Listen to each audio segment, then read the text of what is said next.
36,000 શ્લોકની છે. આખી રામાયણ વાંચેલી છે અમે. 14 વર્ષના રામચંદ્ર ભગવાનને વશિષ્ઠ મુનિયા રામાયણ સંભળાવે છે. એમાં પણ એક શિખેદજ રાજાની કથા આવી જ આવે છે. છોડવાનું છે ને મનથી છોડવાનું છે, શરીરથી નથી છોડવાનું. જો શરીરથી છોડવાનું હોય તો ભારતમાં જેટલા સાધુ છે એ બધા ત્યાગી કહેવાય કે નહીં? કારણ કે દેહે કરીને છોડ્યું છે. પણ મોક્ષ બધાનું થાય એવું લાગે છે તમને? દેહે કરીને છોડવું ને એ તો એક પ્રાથમિક ભૂમિકા છે. સ્કૂલમાં જાવું એટલે કઈ ગ્રેજ્યુએટ ન થઈ જાવ, એ તો એક ઘર છોડીને દાખલ થયા, પણ પછી ભણવું. તમે દવાખાનામાં દાખલ થયા રોગ ન મટે, ચરી પાડવી, દવા લેવી, એમ સાધુ થઈ ગયા મોક્ષ ન થાય. સાધના કરવાની તો પછી છે છોડીને. એટલે ગરસ્થમાં રહીએ કે સાધુમાં રહીએ, મૂળ માણસનું મન ચોખ્ખું થવું જોઈએ. આ કથા આપણે સાંભળીએ છીએ એ મનના દુઃખ આપણા દૂર થાય, આપણને આનંદ આવે, શાંતિ આવે. એના માટે ભગવાને આપણને જે જ્ઞાન આપ્યું છે ને એ જ્ઞાનથી માણસ સુખી થાય છે. શાસ્ત્રમાં ઘણી બધી કથાઓ, જો રામાયણમાં કથા આવે છે. દશરથ રાજા કેવા બાહુસ રાજા હતા. ઇન્દ્રને મળવા જાય ને તો ઇન્દ્રની સામે ના બેસારે, બાજુમાં બેસારે. ઇન્દ્રની ગાદી પર સ્વર્ગની અંદર દશરથ રાજા બેસતા, અને દેવતાઓ જેની મદદ માગે લડાઈની અંદર, આવા સુરવીર અને અયોધ્યાના ચક્રવર્તી રાજા. પણ ફેમિલી પ્રોબ્લેમ આવ્યો, માણસ ભાંગી પડ્યો. કોઈ પણ માણસ, દુનિયાનો કોઈ પણ માણસ હોય ને તૂટી જ જાય. કુટુંબના પ્રશ્ન છે ને એ માણસને સતાવ્યા જ કરે છે. જ્યારે રામચંદ્ર ભગવાન વનમાં ગયા ને 8 દિવસમાં દશરથ રાજાએ પ્રાણ છોડી દીધા છે. કેટલો સુરવીર માણસ. પણ કુટુંબના પ્રશ્ન છે ને આજે સમાજની અંદર દાડે દાડે આ પ્રશ્ન વધતા જ જાય છે, અને હજી વધતા જ જવાના. કારણ કે ધર્મને અને આધ્યાત્મિક માર્ગને ઘસારો લાગે એટલે માયા જોર કરે છે. આજે કોઈ માણસની અંદર સહન શક્તિ નથી રહી, ધીરજ નથી રહી. ખમી ખાવું, નમી દેવું, ભૂલી જવું, થોડુંક ચલાવી લેવું, જરાય નહીં. બસ નાની નાની વાતમાં માણસ દવા પી જાય છે. નહીં જેવા પ્રશ્નમાં 2 શબ્દ કોક બોલે ને માણસ આત્મહત્યા કરી નાખે છે, 2 જ શબ્દમાં. આજે જો યોગી મહારાજે કેટલું સહન કર્યું છે. યોગી બાપાએ આખી જિંદગી સહન જ કર્યું છે. અને આપણે થોડી થોડી વાતમાં થઈ જાય કે નથી થઈ જતું કયો? અને હું બોલી છીએ આપણે ખોટું સહન નહીં થાય, બોલી છે કે નહીં? આપણે બધા બોલે છે. જોજો ઘરમાં બોલતા હશે, બહાર તો બોલે પણ ઘરમાં બોલે કે મારથી ખોટું સહન થશે. નથી ખોટું સહન કર્યું રામ ભગવાને? સીતા માતાએ નથી સહન કર્યું ખોટું? નરસિંહ મહેતાએ નથી કર્યું? દાદા ખાચરે શ્રી કૃષ્ણ ભગવાનને પાંડવોએ કર્યું છે. કહેવા ગયા છે ખોટું સહન નહીં થાય? કેટલું સહન કર્યું છે. રામચંદ્ર ભગવાનનો એક દુર્ગુણ હોય તો લાવો, હું કામ જંગલમાં જવાનું? કોઈ માણસ જાય? રાજકુમાર છે, લાયક છે. અયોધ્યાની હજારો પ્રજાઓ ખુશ છે રામચંદ્ર ભગવાન ઉપર, અને 1 કલાકમાં જ નીકળી ગયા છે. અઠવાડિયું રાહ નથી જોઈ. કઈ વરદાન માગ્યું સવારમાં 9 વાગે, અને 10 વાગે તો રામચંદ્ર ભગવાન નીકળી ગયા છે. રાહ નથી જોઈ. આપણે રાહ જોઈ થોડો ટાઈમ, ભાઈ હજી કોઈક એને વિચાર બદલાય ને કોઈક સમજાવનારું મળે અઠવાડિયા પછી વિચારીશું જવાનું, કંઈક ફેરફાર થતો જોઈએ. હજી ધીરજ રાખી. રામ ભગવાન રામ તો નીકળે પણ સીતા માતા જાય? અરે એ તો ના જાય, પણ રામને ન જવા દે. પેલા જ કઈ ને ઉધડી લે. શું છે ભાઈ? હા, હું ઊંચા નો કરી નાખે હતા ની. હું ભાઈ જંગલમાં છે ભાઈ, કારણ શું છે? ઉભા રહ્યો. રામ તો ન બોલે, હાલો એની ખાંદ. સીતા માતા અને કે નહીં ભાઈ 4થો ભાગ કાઢી દો અમારો, જે નીકળે અમારે શું કરવું એમ નિર્ણય કરશું. કે નો કે રામ ભગવાને દબાવી દે, તમે બોલશો નહીં કે બે જાઓ, હું અમને બધું પતાવી દઉં છું. જંગલમાં છે ભાઈ, હું વાંક હું મારું જંગલમાં જઈએ અમે. બોલે કે ના બોલે? અત્યારના છોકરા કોઈ હવે રામાયણની સિરિયલો જોઈ જોઈને શું શીખ્યા આપણે? રામાયણ છે ને 2 શબ્દમાં બોલી હોય ને, તારું તારું તારું. કોઈ નથી કીધું કે મારું છે.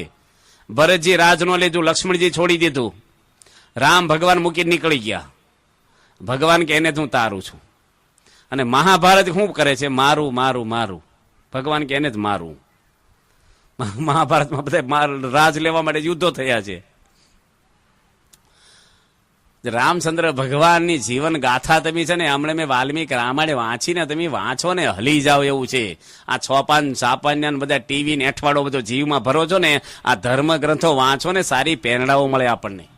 આપણી સંસ્કૃતિ આ છે, આપણે ખાનદાની આપણા સંસ્કાર એ આપણા ધર્મ ગ્રંથોમાંથી મળશે. આ ટીવીના ડબલામાંથી ના છાપામાંથી તમને કંઈ ખાનદાની નહીં મળે કોઈ જે શીખવાની.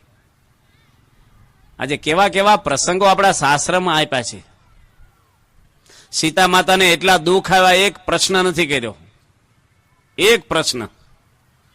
અને વગર વાંકે જંગલમાં 20 વર્ષ સુધી રહ્યા છે વાલ્મીકને આશ્રમમાં, તો એ રામનો અવગુણ નથી લીધો. સહેજે નહીં, કશું જ બોલ્યા નથી. આજે કેટલી ખાનદાની કહેવાય ને કેટલા સહન કર્યું. રાજમાતા કહેવાય, કારણ કે રામ ભગવાન ગાદી પર હતા. ઓલા રાણી જ કહેવાય ને રાજાના. ભગવાન તો હતા જ, પણ રાજા હતા. અને કોઈ દે કેવડાવ્યું નથી, કોકવાર તો અહીં મળવા તો આવો, દીકરાનો જન્મ થયો મોઢું જોવા તો આવો. રામ ભગવાન ગયા જ નથી. સમાચાર એને ચિઠ્ઠીને લક્ષ્મણજીને ન મોકલ્યા, કોઈ તપાસ તો કરી ભાઈ એની હાલત શું છે, એકલી જંગલમાં છે, રાજાની દીકરી છે. સીતા માતાનું કેટલું જીવન ઊંચું છે. અને કેટલીક અગ્નિ પરીક્ષા થઈ તોય રામ ભગવાને જંગલમાં મોકલ્યા. નો કે એ વખતે ક્યાં ગયા હતા ભાઈ, જોયું નહોતું અગ્નિમાંથી નિષ્કલંક બહાર નીકળી. તમને મારો વિશ્વાસ એક લોકો બોલે એનો વિશ્વાસ છે, પણ કાંઈ નહીં. સન્નું દાડા યુદ્ધ હાલ્યું છે રામ રાવણનું. 1 વર્ષ સીતા માતા રહ્યા રાવણના ત્યાં. અગ્નિ પરીક્ષા થઈ ને અયોધ્યામાં નથી થઈ, લંકામાં જ થઈ છે. 1 વર્ષ પછી રામને જયારે મળે છે ને સીતા, તો રામ જાહેરમાં જ મળ્યા, ખાનગીમાં નહીં. કોઈ પણ પત્ની વર્ષ પછી એના પતિને મળે ને દુઃખમાંથી એકાંતમાં મળે. રામ ભગવાન તો બધાની વચ્ચે, હજારો વાંદરાઓ, હનુમાન, વિભીષણ, લક્ષ્મણજી, અંગદ, બધાની વચ્ચે સીતા આવ્યા. પહેલો શબ્દ રામે શું વાપર્યો? લક્ષ્મણને પરણી જતું. બધાની વચ્ચે આ શબ્દ વાપર્યો છે. હનુમાનજીને પરણી જા, વિભીષણને પરણી જા, મારી જોડે નહીં. બધી દિશા ખુલ્લી છે, જ્યાં જોઈને જા. કેવો આઘાત લાગે આ શબ્દો આપણને વાગ્યા હોય તો બે. હવે સીતાનું તો રૂવાડ્યું નથી આપણે, તોય આપણે આખા પાછા થઈ જઈએ. અને લક્ષ્મણજીને કહે છે કે અહીંયા સીતા હળગાય તું હમણે. સીતા માતાને કે મારી નજર સામે તું બળીને મરી જા, મારી જોડે નહીં. અને સીતા માતા અગ્નિમાં પ્રવેશ કર્યો છે. અને અગ્નિદેવ મૂર્તિમાન સીતાને ઉચકી લીધા, રામની બાજુમાં બેસાડ્યા અને કીધું કે સીતા તો નિષ્કલંક છે, તમારી જીવાય મનમાં પણ કોઈનો સંકલ્પ એને નથી, કોઈનો સ્પર્શ કર્યો નથી, માટે તમે સ્વીકારો. આ અગ્નિ પરીક્ષા કર્યા પછી તો અયોધ્યામાં લાવ્યા. અને પેલો ધોબી 2 પૈસાનો બોલ્યો, એમાં તો ઓલે સીતા માતાને લેવા દેવા વગરનું. અને એ જ વખતે નીકળવું, પેલા બોલવું, જો અડધી મિનિટ આમ આખું પાછું હોત ને તો વાંધો ના આવે. પેલો બોલી ગયા પછી નીકળ્યા હોત કે પેલા હવે સાંભળી ગયા ને તરત ડિસિઝન લઈ લેતું, મૂક્યા હો. આ તો કેટલું ભારે પડે. દુઃખ સહન કરવાને આપણે બધા કેવું કરી છે ખબર? દુઃખ કેમ દૂર થાય એના ઉપાયો કરીએ, સહન કરવાના ઉપાય કોઈ વિચારતું જ નથી. તમે ગમે તેટલા દુઃખ દૂર કરશો ને, 2 દૂર કરશો ને 5 આવીને ઉભા રહેશે. આ દુનિયામાં કોઈ ફેમિલી કે કોઈ મહાન પુરુષો દુઃખી થયા વગર જીવીને પૂરું કર્યું એટલા હો. તમે બેઠા છો, કેટલી વાર રેડ્યા છો? નથી રેડાવ્યા? મરણ નહીં, એમને અમે રેડ્યા છો. બોલો, દુઃખને લઈને જાહેરમાં ની તો બાથરૂમમાં ગોદડું ઓઢીને કોક અગાસી બેસીને રોઈ આવે. ભલભલાને રડાઈ દેવી છે દુનિયા. ચેક નહીં બધા, અરે ગમે તેને થઈ જાય. સહન કરવાનો, આનંદ કરવાનો, સમજણ કેળવવાની, એના માટે આ કથા વાર્તા તમે સાંભળવા આવ્યા છો. રામાયણ વાંચો, મહાભારત વાંચો, ભાગવત વાંચો, બધા પ્રસંગો કહેશું આપણે. 3 દાડાની કથા છે. હવે આજ તો હમણાં પૂરું થઈ જાય, પછી 2 દાડા સાંભળવાનું. હવે એમાં પેકડે પગને ભ્રમ ઉપદેશ, જલ્દી પતાવી દો. કથા વાર્તા તો છે ને બહુ શાંતિ વાળી છે, અને બહુ ધીરજથી સાંભળીએ આપણે. કાંઈક આપણામાં અડે, ધરતી કોરી હોય આખા ઉનાળાની, થોડોક વરસાદ પડે એમાં કઈ વાવણી થાય. કથા વાર્તામાંથી આપણને શાંતિ થાય છે. તો કેટલા બધા પ્રસંગો આ કથા વાર્તાના આવે છે. ભગવાન સ્વામિનારાયણનું આપણે વચનાવત વાંચવાના છીએ. સહજાનંદ સ્વામીનો અવતાર થયો આ પૃથ્વી ઉપર. અયોધ્યાની બાજુમાં જ એનો, રામ ભગવાનની બાજુમાં જ, અને એક જ જન્મ દિવસ છે રામનવમી. બેઉનો જન્મ દિવસ એક દિવસે જ થયો છે. રામચંદ્ર ભગવાન બપોરે 12 વાગે જન્મ્યા, સ્વામિનારાયણ ભગવાન રાત્રે 10 વાગે જન્મ્યા. ચૈતર સુધી નોમ. સ્વામિનારાયણ ભગવાન નાના હતા ત્યારથી પોતે સરયુ નદીમાં નાહવા જતા. રોજ 4 વાગે ઉઠીને નદી સ્નાન કરે. 12 મહિના ઠંડી હોય કે ના હોય, લાઇટો નહોતી ને બેટરી નહોતી જમાનામાં. 4 વાગે 5 વર્ષનો બાળક નદી નાહવા જાય એકલા, અને મંદિરોમાં જ જાય, બધી કથા વાર્તા સાંભળે. અને બધા હગાવાલા એના માતા પિતા ધામમાં ગયા પછી એને નક્કી કર્યું કે મારે ઘર છોડી દેવું. હવે બહુ જ નાની ઉંમરે, 11 વર્ષની ઉંમરે એ ઘનશ્યામ મહારાજ ઘર મૂકી નીકળી ગયા. એક બેડિંગ નથી ભેગું, એક પૈસો નથી, પગમાં ચંપલ નથી, કોઈ વ્યક્તિ ભેગી નથી. આપણે તો તીરથ કરવા જઈએ તો સામાન પેલા એની જ મજા છે. સામાન વગરના તીરથ જ હુકા લાગે. હાવ આપણે હાવ કોરા કોરા, ગમે તેટલા ભગવાનના દર્શન હારા હોય પણ સામાન જોઈએ ડબ્બા બધા વ્યવસ્થિત. જાત્રામાં એવું જ હોય છે ને. અમે જાત્રા કરવા ગયા ને 87માં ગયા હતા. એક સંત મને કે આઈસ્ક્રીમની કોઠી લેતા આવજો. અમે સીધા દિલ્હી જવાના હતા, પછી ત્યાંથી બદ્રીનાથ કેદારનાથ બધે ગયા હતા. એટલે આઈસ્ક્રીમની કોઠી હિમાલયમાં લઈ જવાય? તીરથ કરવા આઈસ્ક્રીમની કોઠીઓ લઈને જવાય? હું તો લઈ ન ગયો. તે મને કે તમે લાવ્યા નહીં યાર, ના પડી હોય તો હું બીજા ઘરે મગાવે હતી. એટલે કોઠી લઈને હું જાત્રા, એ કે મારે હિમાલયમાં આઈસ્ક્રીમ બનાવો હતો. એટલે આઈસ્ક્રીમ ખાવાની હિમાલયમાં હું આ તીરથ કરવા આવ્યા છીએ. ભગવાન સ્વામિનારાયણ તીરથ કરવા ગયા ને કશું જોડે નહીં, એકલા. બોલો તમે એકલા તીરથ કરવા જવું હોય ને ન જઈ શકો. એકલા મજા આવે? સરખે સરખા હોય ને એમાં મજા આવે. 5-10 ગ્રુપ હોય આપણું, એની મજા હોય. અને એમાંય પાછું બધી વસ્તુ હોવી જોઈએ પાછી. અઠવાડિયેથી તો બધું લિસ્ટ કરે હું લઈ જવું છે. એમાં લિસ્ટ શેનું હોય ખબર છે કે દર્શન હું થશે ને એ તો યાદ ન આવે કે કયા ધામમાં હું ભગવાનનો ઇતિહાસ છે, પણ નાસ્તા કયા કયા ડબ્બા હું લઈ જવાનું, કપડા ને બેડિંગ ને આન દવા પાણીના જગ ને જાત જાતનું લઈ જાય. ભગવાન સ્વામિનારાયણ ઉઘાડા પગે એકલા જ નીકળી ગયા ઘર છોડીને, ફટ દઈને. બધાને હુતા મૂકી નીકળી ગયા. નીકળ્યા પછી ટપાલ લખી નથી, જીવનમાં ક્યારેય યાદ કર્યા નથી. 7 વર્ષ 1 મહિનો અને 11 દિવસ સુધી સહજાનંદ સ્વામી આખા ભારતમાં 12,500 કિલોમીટર ફર્યા છે વગર ચંપલે. જંગલોમાં ને હિમાલયમાં ને બદ્રીનાથ ને આ બધું ઓરિસ્સા ને સાઉથ આખું ફરી, બધે ફર્યા. બંગાળમાં ગયા છે, આખું ભારત ફર્યા ભગવાન. અને બધા સંપ્રદાયો મહંતોને બધાના રીત રિવાજ જોયા. પછી એને નક્કી કર્યું કે મારે કેવો સંપ્રદાય સ્થાપવો. કોઈની બીક નહીં. અને સિંહ આવે, નાગ આવે. 11 વર્ષની ઉંમર છે અને ઘર ફટ દઈને છોડવા. ઘરમાં પ્રેમથી રાખતા થાય ને. આ તો તમારે ઘર અત્યારે 2 કલાક છોડવાનું જ. અરે સમયમાં આવ્યા હોય ને, 2 દાડા આવ્યા હોય ને, ગોંડલ કે ગઢડા સારંગપુર, તો ઘરે 5 તો ફોન કરી દેતા હોય. બધા મજામાં છો? તો તમે ન હોય તે મજામાં જ હોય ને તાર. બધા શિબિરમાં આવે ને ફોનની લાઈનો લાગે, બધા મોબાઈલ જ કરી કરે. આપણે બંધ રાખાવી સભામાં, ભાઈ કોઈની સ્વિચ ચાલુ ન હોવી જોઈએ, આપણે કડક રાખીએ. પણ સમયમાં બધા ફોન કરી કરે શું છે ભાઈ, એક દાડામાં હું ગાંઘો થઈ ગયો, કાંઈ નથી, એનું જ છે બધું. ભગવાન સ્વામિનારાયણ છોડ્યું કઈ નહીં પછી. અને લોચ ગામમાં ગુજરાતને પાસ કર્યું. નરસિંહ મહેતા, મીરાબાઈ, નરસિંહ મહેતા અહીંયા છે પણ મીરાબાઈ ગુજરાતમાં આવ્યા. શ્રી કૃષ્ણ ભગવાન ગુજરાતમાં આવ્યા છે, જન્મ્યા છે તો ત્યાં. ગુજરાતની અંદર ભગવાન સ્વામિનારાયણે કાર્યક્ષેત્ર બનાવ્યું અને લોચ ગામની અંદર આશ્રમ સ્થાપ્યો. રામાનંદ સ્વામી એમના ગુરુ હતા અને ત્યાં પોતે રહ્યા. પહેલામાં પેલો ગોખલો પુરાયો દિવાલમાં કે આ દેવતા લે છે અને આપે છે. બાજુમાં તો ગરસ્તરે છે, વાણંદનું ઘર હતું. બૈરા હોય, બેનો દીકરીઓ હોય, આ બાજુ સાધુ રે. કોકર પ્રસાદ વધ્યો જ આપે, કોકર વાતો કરે તમે શું આજ રાંધ્યું. પછી નો દરવાજો થઈ જાય બારીમાંથી, કોકર ગોખલામાંથી.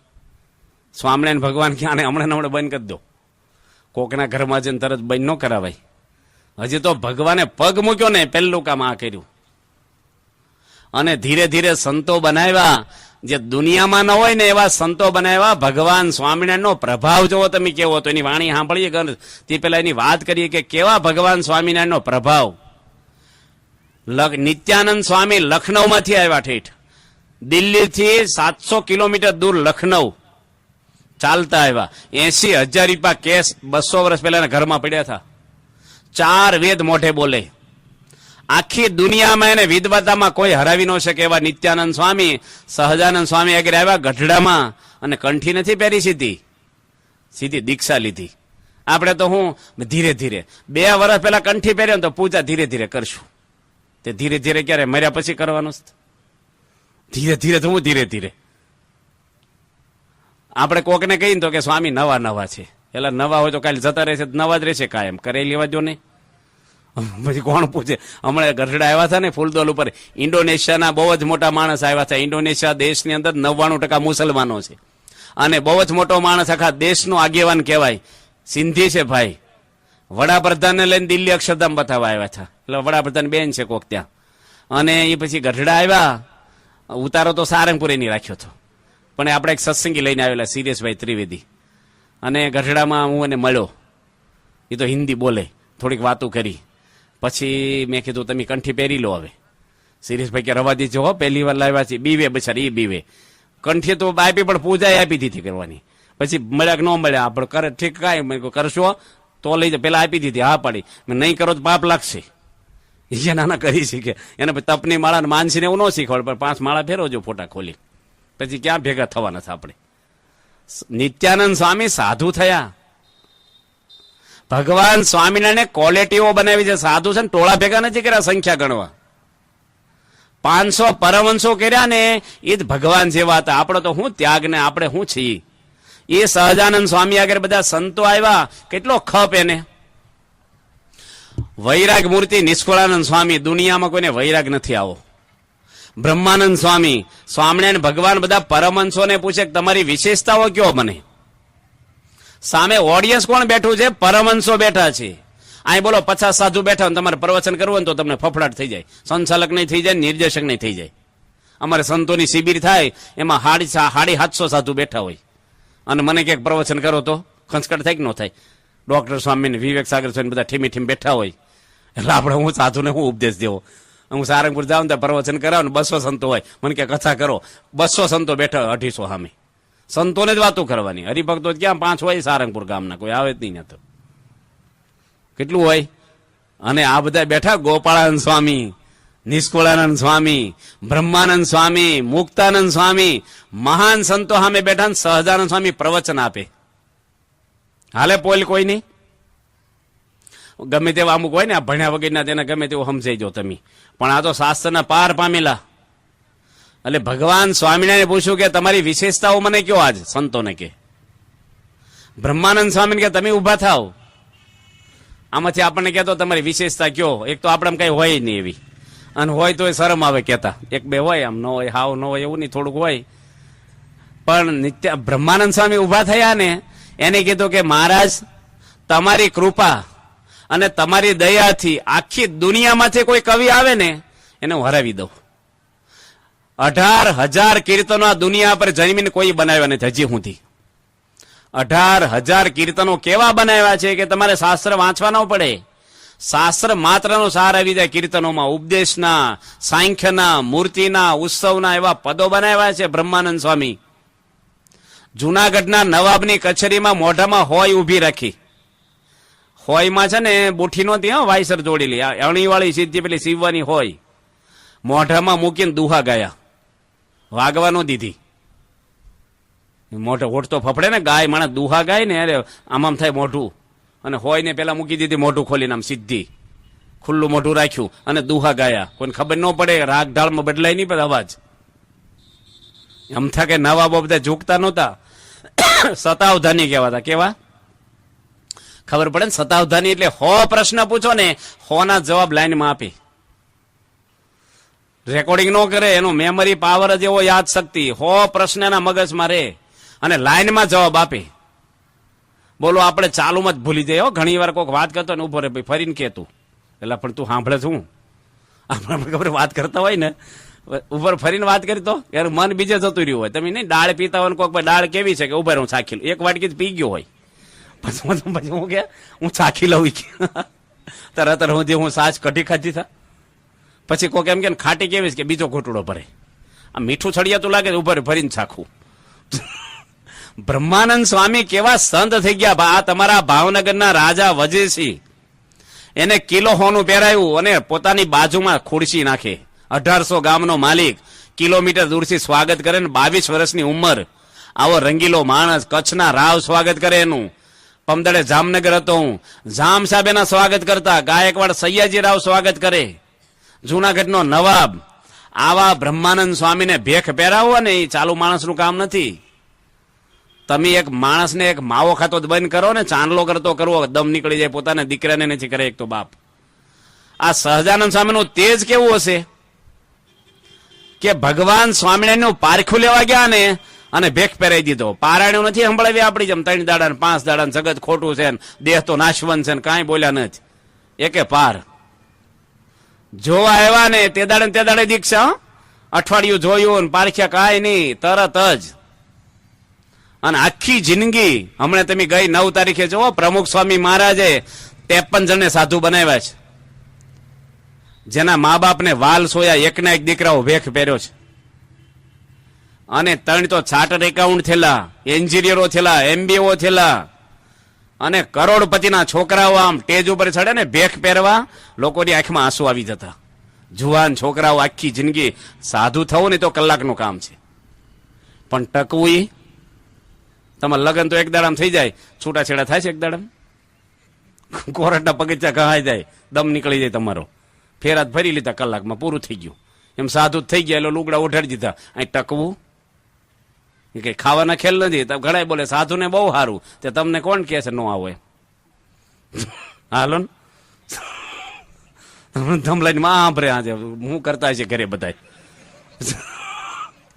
ખાવાના ખેલ છે. અત્યારે 800 ને કેટલા છે? 36 834 સાધુઓ બનાવ્યા હતા પ્રમુખ સ્વામી મહારાજે. તો ભગવાન સ્વામિનારાયણ નિત્યાનંદ સ્વામી એ પણ એવા એક વ્યાસ ભગવાનનો અવતાર કહેવાતા.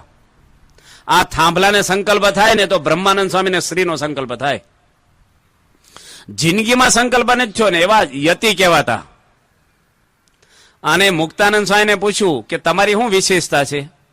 મુક્તાનંદ સ્વામી કે મહારાજ, કોઈ પણ માર કરતો આવે ને હું ખાલી ઉભો રહું ને સામે શાંત થઈ જાય, એટલી મારી વાણીમાં વિશેષતા છે. હું ખાલી હાથ જોડું ને એનો ક્રોધ જતો રહે. એકદમ માં જેવા સાધુ, નાડ જોવે ને વૈદ તરીકે, હા એકદમ તમને કહી દે રોગ શું છે, આમ અંગૂઠો મૂકે. એટલા તો વૈદ હતા. અત્યારે તો બધા વૈદો ડોક્ટરો આપણી પર દવાના પ્રયોગ કરે છે. 2 દાડા પછી આ તમને ન લાગુ પડી લો બદલીને આપી, અમથોય અઠવાડિયે તાવ મટી જવાનો, ટીકડા બદલ કરે. દર વખતે બિલ પાછું ફાડવાનું જ હોય આપણું, લાગુ ન પડે તો પૈસા દેવાના જ પાછા. કેવા હતા મુક્તાન સાંઈ, અંગૂઠો મૂકે રોગ કહી દે. રંગોળીનો ઢગલો પડ્યો હોય ને કડતાલ નાછો ઉભા છે ને હાથી દોરી દે. પાછી એવું નહીં આમ હાથી જેવું કઈક લાગે, એવું નહીં આમ આબે હુબ હાથી. આપણે પેલું દોર્યું હોય 2 જણા પૂછવું પડે તને લાગે છે હાથી જેવું છે એમ? એવું નહીં, એવું ચિત્ર નહીં. બધા તબલા વગાડે અને ગાય ને કીર્તનો 8000 કીર્તનો બનાવ્યા છે મુક્તાનંદ સ્વામી. જો બનાવવા વાળા હોય ને ગાતા નથી, અને ગાવા વાળા લખતા ન આવડે, અને લખેન ગાય ને વગાડતા ન આવડે વાજિંત્ર. મુક્તાનંદ સ્વામી બધામાં પારંગત હતા. અને સત્સંગની માં કહેવાતા. ભગવાન સ્વામિનારાયણે સંતોને કીધેલું કે એક જ વાર જમવાનું દાડામાં. અને બધા નાના સંતોને ભૂખ લાગી 5 વાગે, જે બધા બાજરાના રોટલાના ટુકડા વધ્યા હોય ને હાનના, એ બિચારા ખાતા હતા. પેલો ટોચ ખાય ને છોકરા એમ બિસ્કીટની જેમ. એ જમાનામાં કઈ મંદિરમાં હતી નહીં વ્યવસ્થા. તે મુક્તાનંદ સ્વામી નીકળ્યા ને તે બધાના હાથમાં રોટલા પડી ગયા. બીક લાગી કે આ તો ભગવાને એકવાર જમવાનું કીધું ને આપણે તો શરૂ કર્યું ને જોઈ ગયા. મુક્તાનંદ સ્વામી કે સંતો આજ તો મને ભૂખ લાગી છે, એક ટુકડો વધ્યો છે, બધા લઈ લેતા હો કે આ વધ્યો લો તમે ખાઓ. અને બધા લઈને ખાવા મળ્યા. એવા માં જેવા સાધુ હતા, દબડાવે નહીં. નકર બીજા નો કે આ શું કરો છો તમે, હાલો શ્રીજી મહારાજ કે અપાવું વધારે ખાધું પરિણામ પ્રાયશ્ચિત કરવું કે ટડકાવે. ઘણી વાર જોજો કુંભાર કરતા ગધેડા ડાયા હોય, આમ પાવર વધારે બીજાનો હોય, જોજો તમે. મુક્તાનંદ હોય તો માં જેવા સાધુ, બધાને નભાવે. ગમે તેવો માણસ આવે ને હાથ જોડી દે. એવા સંત શ્રીજી મહારાજ કે હતા, નારદજીનો અવતાર કહેવાતા. પછી ગોપાળન સ્વામીને પૂછ્યું કે તમારી શું વિશેષતા છે? ગોપાળન સ્વામી કે આખી દુનિયામાં તમારું ધાર્યું થાય ને હું ધારું ને તો આ બ્રહ્માંડમાં મારું ધાર્યું કરું. અને તમે જાણો છો ને ગ્રહણ અટકાયું હતું આકાશમાં, એ ગોપાળન સ્વામીની તાકાત છે. આ સારંગપુરમાં હનુમાન પધરાવ્યા ને એ ગોપાળન સ્વામી પધરાવ્યા એટલે મહિમા છે હનુમાનજી નો. હનુમાન તો ગામડે ગામડે છે કે બધા જાય છે ત્યાં. કેમ સારંગપુર બધા જાય છે ભૂતા કઢાવા? ગોપાળન સ્વામી ઈશ્વરીય મૂક્યું છે માલિપા. તો આવા બધા 500 પરમહંસો ટૂંકમાં શ્રીજી મહારાજના દાસ રહેતા ને એને શ્રીજી મહારાજ પ્રવચન આપ્યા છે ને એ આપણે વાંચીએ છીએ વચનામૃત. આમાં કઈ વ્યવહારની વાતો નથી. જીવનની અંદર આપણને શાંતિ મળે, સુખ મળે, આનંદ મળે. કુટુંબની અંદર કકડા રાજ્ય તમે બેઠા છો, કેટલા શાંતિથી બેઠા છો, પણ આ બધાની ઈચ્છા હોય કે કાયમ આવી શાંતિ રાખવી છે, પણ રહે છે ઘરમાં? આમાંથી કોક ઝઘડીને આવ્યા છો ઘરમાં, બોલો? કોક તો હશે જ, હોય છે કે નહીં હોય? કકડાટ કરીને આવ્યા હશે, કારણ કે આવ્યા જ જાય આપણી અંદર. કાયમ અખંડ આનંદ જ રે. સુખ તો આપણી આગળ જ છે, મૂળ સ્વભાવ મૂકવાના છે આપણે. માટે આ વચનાવત આપણે વાંચવાના છે. ઘણી બધી વાતો આવે છે. એટલે સંતો એવા બનાવ્યા ભગવાન સ્વામિનારાયણે કે કોઈ ગરસ્તને દુઃખ ન થાય. ખરાબ કરે તો સંત એનું સારું કરે. આંબાને પથરો મારો તો કેરી આપે. સાધુનું જીવન કેવું હોવું જોઈએ? ગુણાતીતાનંદ સ્વામી એક ગામમાં ગયા અને રસોઈ કરી. રાજુલાની બાજુમાં ટીંબી ગામમાં સંતો રસોઈ બનાવે, સ્વામી કથા કરે, અને એક સાધુઓ છે હવા જ જોતે કે જીરું લાવો ને દાળ વઘારવા. તો પેલા કે સ્વામી જીરું તો નથી અમારા ઘરે, કારણ કે એ જમાનામાં તો વઘાર જ બહુ નહોતા. ખબર ને આપણે અત્યારે તો બધું થઈ ગયું કાઠિયાવાડીમાં, તે બધા ભાવનગર ને સુરત જવા મળ્યા. બાકી આપણે કાચી કઢી ખાય રોટલો છોડીને, સાસ ને મરચું નાખી દે, મરચું હોય, અથાણાનો ટુકડો હોય, મરચું, એવું જ ખાતા. હાજે તો શાક હોય જ નહીં. નવા નવા સાધુ થયા ને તે ગામમાં ગયા ને તે થાળીમાં ઘઉંનો લોટ લાવ્યા અને એક સાલ્યામાં ફોતરાવાળી દાળ લાવ્યા. કીધું શાક લાવો, તારે કે આને જ શાક કહીએ છીએ. આ દાળ એ શાક, બીજું કયું શાક? એ કે મગનું શાક નથી કહેતા, હજી બોલે છે મગનું શાક કર્યું છે, આપણે એને કઠોળ કહીએ છીએ. પણ પેલા તો કઈ હતું જ નહીં. અને સંતો એ જીરું માંગ્યું તો બિચારો ભગત પણ તમારે જેવો મહિમા વાળો તે ગામમાં લેવા ગયો. ગામમાં ન મળે બાજુના ગામમાં ગયો. પેલા ફોન હતા ની, મોટરસાયકલ નહોતી, હાલે બહુ માણસો પેલા, એટલે રોગ નહોતા થતા. છે રાજુલા લેવા ગયો તીસા ગામમાં, અને 12 વાગે આવ્યા. એના નામ વીરાભાઈ. 12 વાગે આવ્યા ને સંતોએ રસોઈ બનાવીને એક દાળ વઘારવાની બાકી રાખેલી, અને વઘાર માર્યો અને તપેલી ઉતારવા ગયા ને ચૂલા પરથી. ઘણા ઘરે હાણસી આવી હોય, ખબર? આમાં ટાંટિયા વાળી પડી ચૂલામાં દાળ બધી હાણસી છટકી. ગુણાતીતાનંદ સ્વામી કે 3 ગામમાં ભગતને દોડાવ્યા, જીરું લેવા, લો રખ્યા ખાવો. હવે સાધુ થઈને આવું કરાય? બચારો હરિભગત આખી જિંદગી ખાય છે જીરા વગર, તો તમારે શું વાંધો છે? એક સાધુ છે ને, એક હરિભક્તે અત્તરની શીશી આપી એક સાધુને કે આ ભગવાન સ્વામિનારાયણને અત્તર આપજો ને. તો કે સારું. અને શું કીધું કે ભગવાનને ગમે ને તો પાછા મને કહેજો, ફરીને ખોટે લાવી દઈશ. તે પેલા સ્વામિનારાયણ ભગવાનને આપી અત્તરની શીશી. પેલા શીશી એવી આવતી, સ્પ્રે નહોતા, જાડી લઠ હોય, મારી પાસે હળી જાય એટલી જગ્યા, 2 પૂંભળા પલ્લે, ખબર ને, એવું જાડી કાચ આવતી. તે સ્વામિનારાયણ ભગવાનને આપ્યું સાધુએ અત્તર. સ્વામિનારાયણ ભગવાનને પૂછ્યું કેમ લાગ્યું તમને? ભગવાન કે સારું છે. પેલા ભાવ હતો વખાણ કર્યા. તે પેલો સંત એની ભાઈના ઘરે ગયો પાછો. એ કે બશેર લાવી દેજો. એ કે બશેર લાવજો, બશેર. પેલો કે હું ઘી લાવવાનું, કે અત્તર લાવવાનું, ભગવાનને ગમ્યું છે. એ કે કઈને હાલતા થઈ ગયા. એ તો અને પેલો બાપ દીકરો ઓલા વડતા લાવ્યા, ભગવાન હતા ન્યા. એ કે મહારાજ તમારા સાધુ બશેર અત્તર માગે છે, પણ એ તો જમીન વેચું તોય ન થાય એટલું, માટે માફ કરજો. શ્રીજી મહારાજ કે કોની માગ્યું? કે પેલા સ્વામી માગ્યું છે. પેલા બશેર અત્તર મગાય, આ શેરના ભાવમાં આવે. એ કે અમારે એમ કે સ્ટોક હોય ને ભાઈ, ખૂટે નહીં, અમને શું ખબર શું ભાવ હોય, એમ તો હાંઠિયું જોડતા આવ્યા જ ઘરેથી. શ્રીજી મહારાજ કે આ બિચારા ગરસ્તનું લોહી ન પીજો, આવું મગાતું છે તમારે? એટલે શ્રીજી મહારાજ બધા સંતોને એવી ટ્રેનિંગ આપેલી કે કોઈને દુઃખ થાય, કોઈને શ્રાપ નહીં આપવાનો, કોઈ વ્યસન નહીં રાખવાનું, ચારિત્ર સારું રાખવાનું. સાધુનું જીવન તો સારું જ હોવું જોઈએ, નિષ્કલંક હોવું જોઈએ. બસમાં આપણે ઊંઘીએ તો વાંધો નહીં, પણ ડ્રાઈવર તો જાગતો હોવો જ જોઈએ. આપણે બધા પેસેન્જર કહેવાય, પણ ગુરુ છે ને એ ડ્રાઈવર કહેવાય. એ ગુરુ ઊંધું મારે એટલે આપણે ક્યાં જઈને બેહવું? સંતો હાચા હોવા જોઈએ. ખોટા સાધુ ને એટલે ગામડામાં જઈને ત્યારે બોલે સાધુ બાધુ આવ્યા, સાધુ બાધુ. રામાયણની અંદર આ પ્રસંગ આવે છે. રામાયણમાં જ કે જયારે રામચંદ્ર ભગવાન 14 વર્ષના હતા ત્યારે વિશ્વામિત્ર ઋષિ રામચંદ્ર અને લક્ષ્મણજીને લઈ અને ધનુષ યજ્ઞ જનક રાજાએ કરેલો ને ત્યાં ગયા છે. કારણ કે કથા કેવી આવે છે કે રાવણ છે ને, રાવણ એને ટેક્સ માગેલો. કોને કે ટેક્સ માગ્યો? ઋષિ મુનિઓ આગળ. રાવણની અંદર એકલે કામ વાસના નહોતી, અભિમાન પણ હતું, લોભ પણ હતો. અને રાવણને સમજાવવામાં કોઈ બાકી નહોતું રાખ્યું. જો વિભીષણે સમજાવ્યા, એના દાદાએ સમજાવ્યા માલ્યવાન, પછી મંદોદરીની પત્ની સમજાવ્યા, પછી હનુમાનજી સમજાવ્યા, અને છેલ્લે અંગદને સમજાવવા ગયો છે. લડાઈ પહેલા રામ ભગવાને અંગદને મોકલ્યા કે હજી તમે સમજાવો, આપણે પાછા જતા રહી, સીતા આપી દે આપણને. યુદ્ધ કરીએ એમાં તો નિર્દોષ મરી જશે. રામની ઈચ્છા નહોતી યુદ્ધ કરવાની. ઠેઠ પહોંચી ગયા પછી નો કે મારીને જ જવું છે. હવે થાય કે બીજાને એવું થાય, ભગવાન તો દયાળુ હોય. અને રાવણ કોઈનું માને નહીં, કોઈનું ન માને ને રાવણ કહેવાય. આપણે નહીં કહેતા હું કોઈનું સાંભળવામાં આવશે નહીં, હું કોઈનું કયું માનવાનું જ નથી, અને શું કહેવાનું? રાવણ, બસ. અને આ રાવણે ટેક્સ માગ્યો. કોને ઘરે માગ્યો? ઋષિ મુનિઓ આગળ. એટલે ઋષિ મુનિએ કે અમે તો દયા પ્રભુની કરીને ખાઈ છે, એમાં ટેક્સ છે નો? એ કે કાંઈક તો ખાવ છો ને, એમાંથી મને આપો થોડુંક. બધા ઋષિઓ ભેગા થયા અને આંગળીમાં ચેકો મૂક્યો, બધા ઋષિઓએ. અને અવડો મોટો કળશ હોય ને કુંભ તાંબાનો, એ લોહીથી ભર્યો. હજારો ઋષિઓ ભેગા થઈ અને એને પેક કર્યો, સીલ પેક. અને રાવણના રાજ સિંહાસન પર રાવણ બેઠો હતો ને, એને એક માણસને મોકલો કે એને ટેક્સ આપણો આપી આવો. આ વાલ્મીક રામાયણની શરૂઆતમાં જ આનથી થાય છે.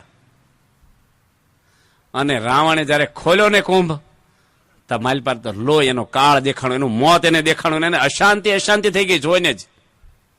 એના માણસને કીધું કે મારી સરહદની બહાર એને દાટી આવો, જાઓ. મારા રાજની બોર્ડરની દૂર અને ગમે ના દાટી આવો. અને જનકની મિથિલામાં દાટો કળશ, એમાંથી કોણ આવ્યું? સીતા માતા થયા. એ રાવણનું મોતનું નિમિત્ત બન્યા. એ સીતા માતા હતા, એ જનક રાજાની પુત્રી હતા.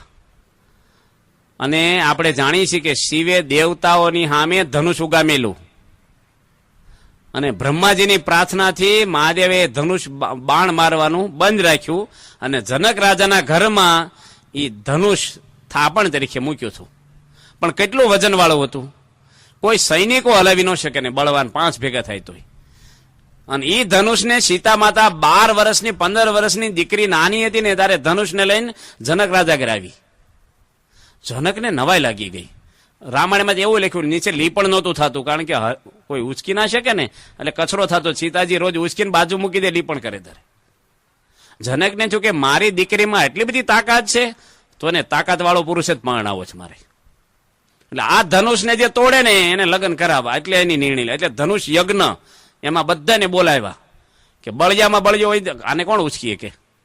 એમાં રામ ભગવાન અને લક્ષ્મણજીને લઈ અને વિશ્વામિત્ર ઋષિ, 14 વર્ષના રામ ભગવાન હતા, ઓલા નાની ઉંમરના, તારે નીકળ્યા ત્યાં. રામ ભગવાનના લગ્ન બહુ નાની ઉંમરે થયા છે એવું લખે છે. અને એ વખતે એક આશ્રમ જોયો. એની આશ્રમ છે ને નિર્જીવ હતો હાવ. કોઈના કપડા નહીં, કોઈ માણસ નહીં, ઝાડવા હુકાઈ ગયા.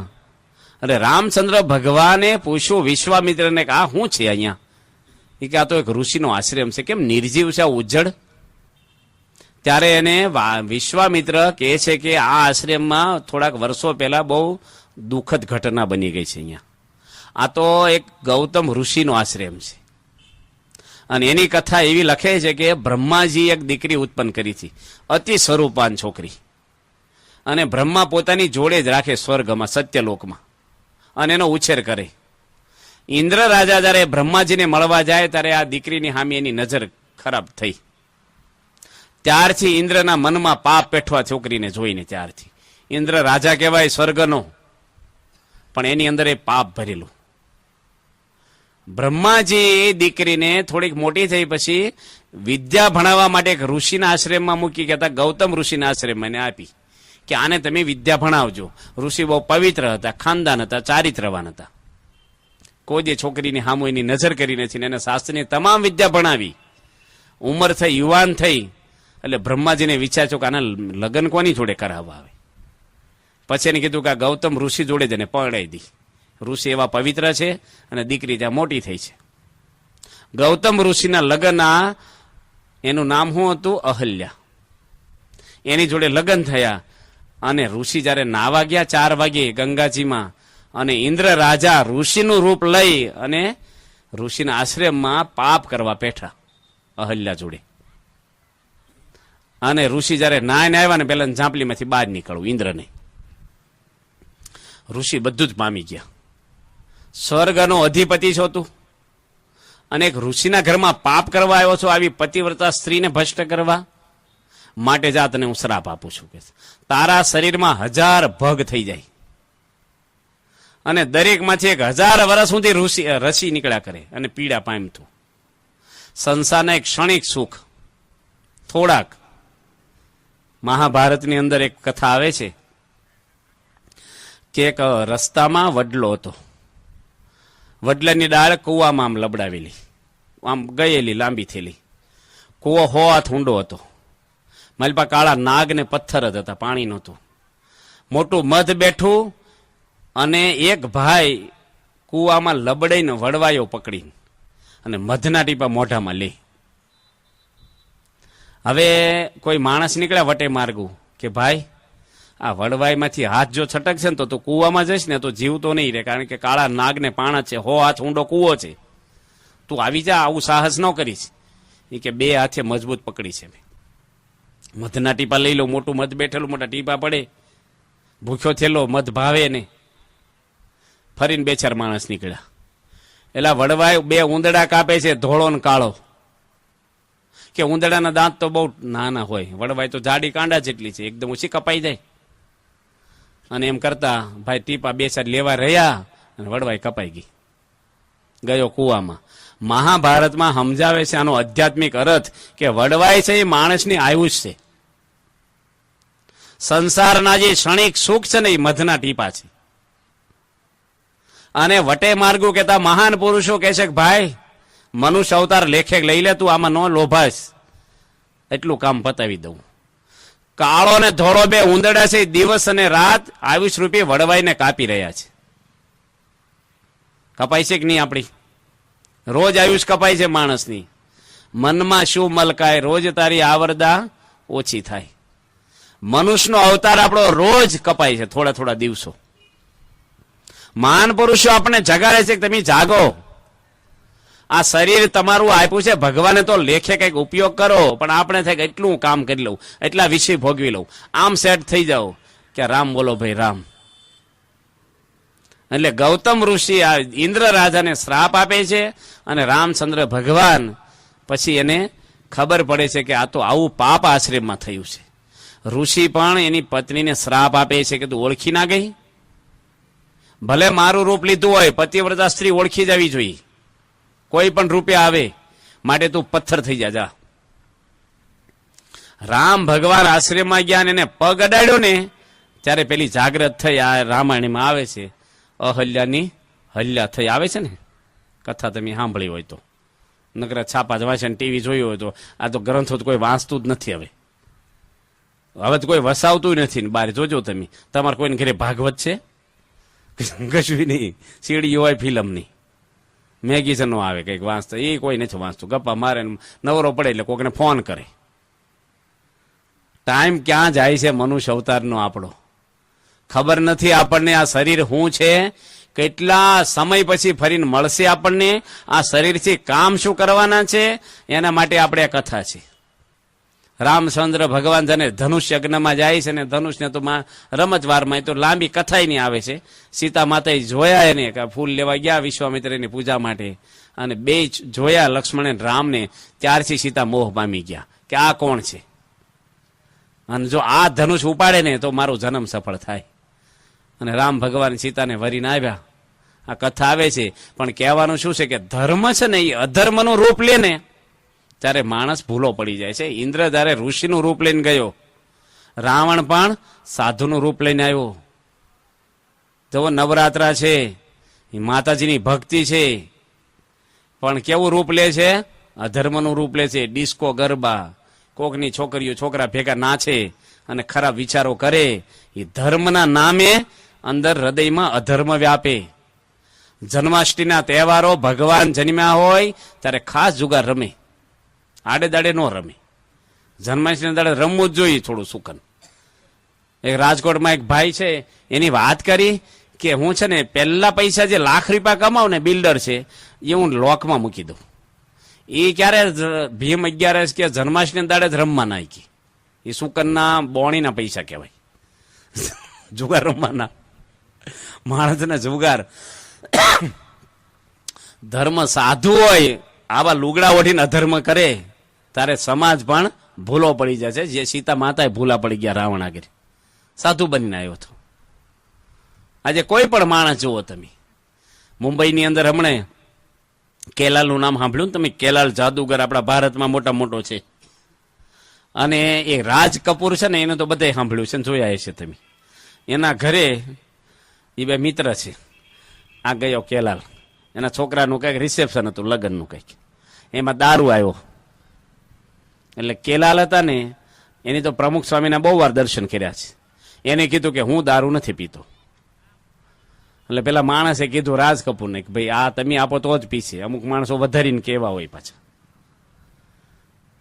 એટલે રાજ કપૂરે કીધું કે મારી પાર્ટીમાં આવ્યા છો ને મારો મિત્ર છો તું, તો હું તને આપું છું, તું પી.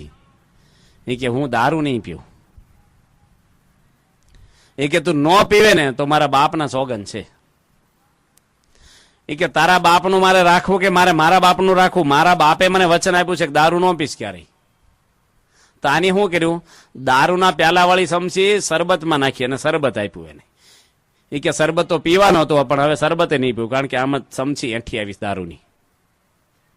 જો કટોકટીના સમય આવે ને ત્યારે માણસની દઢતા ખબર પડે. અમથા તમે આપણે સ્વામિનારાયણ સત્સંગી ડુંગળી ન ખાય, પણ નવા નવા વેવાય હોય ને સત્સંગી ન હોય અને જો કંઈક નાખ્યું હોય લહણ બહણ, તો નવા છે ને બધાને વચ્ચે ક્યાં આવે ના પાડવી, પછી બે માળા ફેરવી લઈશું હાંજે પાછી. ઢીલા પડી જાય કે ન પડી જાય? દઢતા છે ને એ ક્યારે ખબર પડે? એમ સાધુની દઢતા છે ને એ કંઈક સ્ત્રીઓ આવે, પૈસો આવે, કાંઈક એવું કોઈક અપમાન કરી જાય, એ વખતે એની ધીરજ અને શાંતિની ખબર પડે. એમને તો સાધુ કથા કરીએ છીએ ને શું વાંધો છે? પણ હેઠે રેલો આવે ને ત્યારે માણસને થાય કે રેલો બીજાને હેઠે આવે તો વાંધો નહીં, ટાઢું થશે બેહો, પણ પોતાની ઉપર આવે ને ત્યારે ઊભો થાય માણસ. એમ ભગવાન સ્વામિનારાયણ એવા પવિત્ર સંતો બનાવ્યા સમાજમાં, જેને હાચા સાધુ કહેવાય. કેવી સાધનાઓ કરી છે સંતોએ!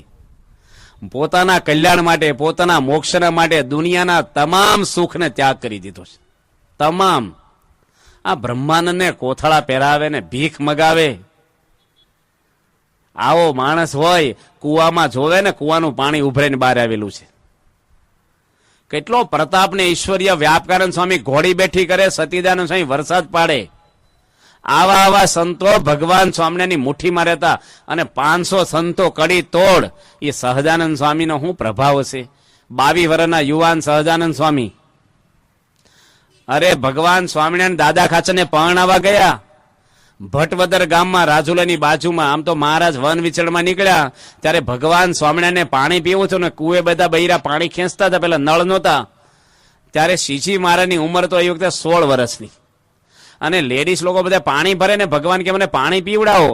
બૈરા કે આવા સાધુ માચમાં આવ્યા કરે ને બધા ઉતાવળો, પેલા ને કે પેલી પાસે કોઈ પાણી ન પીવડાવ્યું. પણ 12 વર્ષની એક છોકરી, નાગપાલ વરુની કાઠી દરબારની જસુબાઈનું નામ, એને કીધું કે લાવો બ્રહ્મચારી હું તમને પાણી પીવડાવું. અને ગણું બાંધ્યું ગાગરના છેડે, અને પાણી જયારે પાયું ભગવાને ખોબો વાળ્યો. અનંત બ્રહ્માંડના રાજા મહારાજ પરમાત્મા ખોબો વાળે પેલી છોકરી પાણી રેડ્યું. ભગવાને નામ પૂછ્યું નથી, પણ એટલું બોલ્યા કે હું તને રાણી બનાવીશ. તે મને પાણી પાયું છે ને, નીકળી ગયા. દાદા ખાચરના લગ્ન એની જોડે કરાવડાવ્યા વર્ષો પછી ભગવાને, અને એને પરણાવવા સ્વામિનારાયણ ભગવાન જાતે ગયા છે. લગ્ન કરાવીને પાછા વળ્યા ત્યારે શ્રીજી મહારાજે મોણ પર ગામ છે મહુવાની આ બાજુ, મહુવાથી 15-20 કિલોમીટર દૂર. ભગવાન જાનને કહે છે કે તમે જાઓ, હું ગામમાં જઈને આવું છું. એક શાર્દુલ ખસ્યો કરીને બહુ જ બારવટિયા જેવો માણસ, માથા ભરે, એના ઘરે ભગવાન સ્વામિનારાયણ માણકી ઘોડી લઈને ગયા.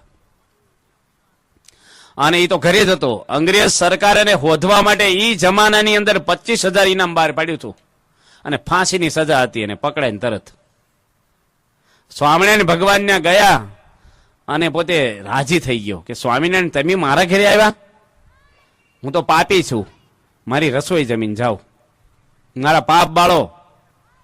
એ તો સીધું લેવા ગયો ગામમાં રસોઈનું, અને ભગવાન સ્વામિનારાયણને બોલી નાખી દીધી ચાંગા માછી, ધરસી પાથરી આપી, પાણીનો કળશોની પત્ની આપ્યો.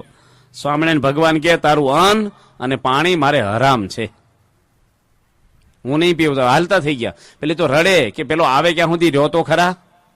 ભગવાન જતા રહ્યા. અને પેલો સીધું લઈને આવ્યો કે સ્વામિનારાયણ ક્યાં ગયા? એ તો જતા રહ્યા. અન્ન પાણી હરામ કરીને ગયા છે આપણા ઘરનું. પેલો ઘોડી લઈને પાછળ ગયો. આવો ખોરાટ માણસ માથા ભારે અંગ્રેજોના હાથમાં ન આવે. અને સ્વામિનારાયણ ભગવાનને પાછા લઈ આવ્યો. સ્વામિનારાયણ ભગવાન કહે છે કે પાલતાણામાં શેત્રુજીનો ડુંગર છે, એમાં જૈનોનું મોટું સ્થાન છે. એમાં જૈનોના એક તીર્થંકર છે શંભવનાથ, એનો મુંગટનો તિલકમણી તું ચોરી ગયો છો. એટલે અંગ્રેજો તને શોધે છે. સાચા હીરાનો બહુ જ કિંમતીમાં કિંમતી તિલકમણી હતો. ટાંકણાથી કપાળને ટાંકણું મારીને ખેંચીને કાઢી નાખ્યો છે. માટે તું અંગ્રેજને જમા કરે છે ને પાછો આપ્યા તો તારું અન્ન ખાવું. અને એને આજ્ઞા શું હતી કે પેલાનો આદેશ અંગ્રેજોનો કે હાથમાં આવે એટલે ફાંસી ચડાવી દેવો.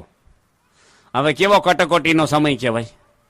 અમુક વસ્તુ તો આપણે ભગવાન કેમ કરીએ પણ અમુક વખતે વિચારીએ આપણે, હા, કે એ બધું બરાબર, પણ આમાં જો આપણે વિચારીને કરવું જોશે.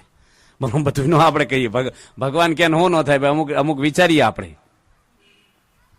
અને પેલો દેવા ગયો અંગ્રેજને, નીલ સાહેબ કરીને હતા મહુવામાં, રાત્રે જગાડ્યા ને. અને એ કે તું કોણ છો? હું પોતે સાદુલ ખસ્યો છું. અને ચોકીદારે પકડી લીધો ને હાથકડી જ પહેરાઈ દીધી. કેમ આવ્યો છો? કે મણી દેવા. કે સામેથી કેમ આવ્યો છો? કે સ્વામિનારાયણ મારા ઘરમાં બેઠા છે અને ભૂખ્યા છે કે તું તિલકમણી આપ્યા પછી તારું અનાજ ખાવ, એટલે હું દેવા આવ્યો છે. મને ફાંસી ચડાવી દો કે છે. એ કે સ્વામિનારાયણને મળવા પહેલા મારે આવવું પડશે સાહેબ, કે એની મોકલ્યો ને તને. અને સાહેબ ઘોડી લઈને આવ્યા પેલાને ખસિયાની ભેગા. સ્વામિનારાયણ ભગવાન ફળિયામાં બેઠા હતા, નમસ્કાર કર્યા. સ્વામિનારાયણ ભગવાને કીધું કે હવે આ ભાઈની બાહેંધરી હું તમને આપું છું કે કોઈ જે ચોરી નહીં કરે. અને એને દુઃખ થયું છે ને તમને વસ્તુ પાછી આપે છે, તો મારી વિનંતી છે કે એને નિર્દોષ છોડી દો તમે. અને ભગવાનના કહેવાથી અંગ્રેજે આને નિર્દોષ છોડી દીધો. એક શબ્દમાં માણસનું પરિવર્તન કરી નાખ્યું. જુઓ, ભગવાન તો ગમે તેવા માણસને આમથી આમ કરી દે થોડીક વારમાં. સ્વામિનારાયણ ભગવાને કેવા કેવા, હમણે જોબન પગીની ચોપડી વાંચી મેં, કેવો માણસ. ગાયકવાડ સરકાર બીવે જેનથી એને સહજાનંદ સ્વામી માળા ફેરવતો કર્યો. એટલું નહીં, પણ વડતાલમાં જે મંદિર થયું છે ને એની ઈંટો જોબન પગી પાડી છે. 27 રૂપિયા આપીને બ્રહ્માનંદ સ્વામી મોકલ્યા હતા મંદિર કરવા. 27 રૂપિયામાં જ મંદિર થતા છે? છણા મમરા આવે. કોણ મંદિર કરે 27 રૂપિયામાં? અને કેવું વડતાલનું મોટું મંદિર બાંધી દીધું છે બ્રહ્માનંદ સ્વામી. એ જોબન પગી, એનો ભાઈ તખો પગી, એના બૈરાન બધા ઈંટું પાડે. રોજ પૈસાની ખેંચ. અને રાત્રે મીટિંગ થાય, કાલ ક્યાંથી રૂપિયા લાવવા, શું કરવું? જોબન પગી કહે છે કે મને ખેપ મારી આવવા દો, હમણાં મંદિર કરી દઉં. ભલભલાને હલાઈ નાખે છે. કલકત્તા સુધીનું તીર ચાલે. બધા રજવાડા ધ્રુજે, હજારો માણસોને મારી નાખેલા. પણ સહજાનંદ સ્વામીની માણકી ઘોડી છોરવા આવ્યો અને પોતે છોરાઈ ગયો. જુઓ, અને એના સંકલ્પે મંદિર થયું. વડતાલમાં જમવા બેસે ત્યારે સહજાનંદ સ્વામીનું અગ્નિ સંસ્કારની ભસ્મ પોતે 2 રજ નાખે થાળીમાં, ખીચડીમાં, શાકમાં, પછી ખાય.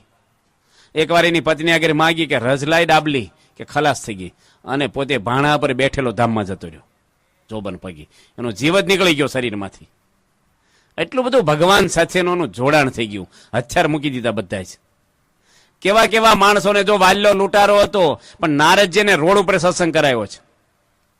મંડપ નહીં, માએ કઈ નહીં, આવી વ્યાસપીઠ નહીં, પ્રસાદ નહીં, આરતી નહીં, કશું નહીં. અને ઉભા ઉભા સત્સંગ કરાયો. એ વાલ્યો લૂંટારો ભીલ જ્ઞાતિનો માણસ એક વાલ્મીક ઋષિ છે ને વાલ્મીક રામાયણ આપી છે આપણને. રામ ભગવાન જન્મ્યા પહેલા રામાયણ લખાઈ ગયેલી છે. લવ કુશને ભણાવી છે રામાયણ એના આશ્રમમાં વાલ્મીકી. અને 25 વર્ષ સીતા માતાના આશ્રમમાં રહ્યા, કોઈ દાડો મુખારવિંદ પણ જોયું નથી. એ કેવા ઋષિના સંસ્કાર નાખ્યા છે નારદજી. આનું નામ સત્સંગ કહેવાય. આ તો મોટા ચાંદલા કરીને આવે મંદિરમાં અને કોકના ચંપલ પહેરીને ભાગી જાય. બહાર કંઠી દેખાડે. આપણે લાગે બહુ મોટા સત્સંગી આવ્યા લાગે છે. દેખાવ કર્યો હોય, સત્સંગી ના હોય, ચાંદલાને દેખાવ કરીને એવા માણસો આવે. બહારથી માણસ ઓળખાતા જ નથી. ઓળખાય છે માણસ તો ભગવાન ઓળખાય આપણને? માણસ ના ઓળખાય. બહાર જુદા અંદર જુદા. પેલા તો પેલા આવતા ને બારવટિયા, એ બોકાની વાળી ના આવે, આ કરીને આવે. અત્યારે તો મારા વાલા શૂટર બુટર થઈને આવે. આમ તમારે હોનાની ચેન પહેર્યો, ઇન્સર્ટ. આપણે લાગે ઓફિસર આવ્યા છે. તમને છે ને વાઘ આવે તો દેખાય, સિંહ આવે તો ખબર પડે, નાગ આવે તો થોડીક ખબર પડે, સાનો મનો આવે, પણ મચ્છર આવી જાય તો એ તો અંધારામાં જ આવે, વાયરસ લાગી જાય. વધારે છે ને સિંહથી નથી મર્યા ને એટલે મચ્છરાથી માણસો મર્યા છે. બેઠો કુસંગ આવે, અંદરથી આવે, ખબર જ ન પડે આપણને. તો આવા માણસોના પરિવર્તન કર્યા. આપણે સુરા ખાચર મોડા આવ્યા કથામાં, ભગવાન સ્વામિનારાયણ કે કેમ મોડા આવ્યા? કે મારા બળધ્યા 2 કોક ચોરી ગયું કે તો ખેતી કરવાની મુશ્કેલી પડી છે કે ના, બીજાના 4 લઈ આવ્યો એટલે મોડું છું મારી કે. હવે આવા બધા માણસોને ભગવાન માળા ફેરવતા કર્યા, બધા ભલભલાને ભગવાને સુધારી દીધા. સ્વામિનારાયણ ભગવાને તો આ ભગવાન આવ્યા ને તો કેટલો લાભ થયો છે આપણને. વાલ્યો લૂંટાર એકલા નારદજી નહોતો નડતો, જોબન પૈકી સ્વામિનારાયણ એકલા નહોતો નડતો, આખા સમાજને નડતો હતો. પણ આવા માણસોના પરિવર્તન કર્યા છે ભગવાને, અને થોડા શબ્દોમાં જ કર્યા છે. ગોપીચંદ રાજાને 2 જ શબ્દની માઈ મેનાવતી કીધા છે. 2 શબ્દમાં જ્ઞાન થઈ ગયું. તુલસીદાસને એની પત્ની એક જ સાખી બોલી છે, જય શ્રી પ્રીત હરામ જય શ્રી હરિ છે હોય, ચલ્યા જાય વૈકુંઠમાં પલ્લા ન પકડે કોઈ. અને લાગી ગયું એને, ઘર મૂકી નીકળી ગયા. આપણે તો ગળા ઘહાઈ જાય ને કાન ફૂટી ગયા કથા સાંભળી. તો એ પાછા આપણે કાંઈ રેનકોટ પહેરીને બેહે અને વરસાદ અડે. રેનકોટ પહેર્યો ને ગમે તેટલો વરસાદ પડે, કોરા રહી કે ન રહી. આપણે કાઠિયાવાડમાં કે ને ગાંગડું મગ હોય કોવડું, એ તમારે કુકરમાં નાખો ને તો ખખડેથી પોછા જ ન થાય. એમ અમુક છે ને ગમે તેટલી કથા સાંભળે ને એને કાંઈ અડે જ નહીં, કંખેરીને હાલતા. કથા કંઈક લઈ જવાની જ ભેગી, કંઈક ફેરફાર થવો જોઈએ. લૂંટારાના ફેરફાર થાય તો આપણે કેમ ન થાય? તો આપણે તો લૂંટ નથી કરતા, પણ ક્રોધ તો કરો છો ને. ગરમ તો થાય છે ને, ઘરમાં જ થાય છે ને. વેવાય ઉપર ન થાવ, બીજે ત્રીજે ન થાવ, શેઠિયા ઉપર ન થાવ, પણ ઘરમાં જ થાવ છો ને. એ ક્રોધ નથી કાઢવાનો. આવે છે કે નથી આવતો? એ ડખાનું મૂળ શું છે ઘરમાં? તમે ગરમ થાવ, શેના માટે ગરમ થાવ છો? ખાવા માટે, વસ્તુ માટે. મારું ધાર્યું થવું જોઈએ. આ શિબિરની અંદર થીમ કઈ હતી આપણી? સત્સંગ શિબિરમાં આવ્યા હતા ને, મોટા ભાગના આવ્યા છે. કઈ થીમ હતી મુખ્ય? ઓમ શાંતિ શાંતિ શાંતિ. બધાને શાંતિ થવી જોઈએ. સહન કરે તો શાંતિ થાય, મનગમતું મૂકે તો શાંતિ થાય, ઘર સભા કરો તો શાંતિ થાય. આ બધા પ્રસંગો આવેલા જ છે. અહીં વાત કરીશું કાલે ઘર સભાનો શું લાભ થાય છે આપણને. તો આપણું કુટુંબ કેળવાય, આપણા કુટુંબના સભ્યોના ઘડતર થાય, આપણે કુટુંબની અંદર સંપ વધે, શાંતિ વધે, મા બાપને વફાદાર રહી, આપણા જીવનમાં કોઈ કલંક અને ડાઘ ન લાગે, કોઈ વ્યસન ન પહે, પ્રમાણિકપણે જીવન આપણું શાંતિમય જીવન જીવાય. એના માટે આ સત્સંગ છે આપણો. પછી સત્સંગમાં આવીને ગડબડ કર્યા કરે તો હું એને અરથ. માટે ભગવાને આપણને એવું જ્ઞાન આપ્યું છે. ઘણી બધી વાતો આપણે આવે છે. તો ભગવાન સ્વામિનારાયણ આ પૃથ્વી પર આવી અને જે વચનામૃત આપણને આપ્યું છે એનું આપણે થોડુંક અત્યારે વાંચન કરીએ છીએ કે વચનામૃતની અંદર ભગવાન સ્વામિનારાયણે કેટલું આપણને કીધું છે, કે જ્ઞાન કેવું આપણને આપ્યું છે અને કેવી વાતો આપણને કરી છે. સહજાનંદ સ્વામી, એ જ્ઞાન છે ને પૈસા દેતા તમને નહીં મળે. તમને વસ્તુ મળશે પણ વસ્તુથી શાંતિ નહીં થાય.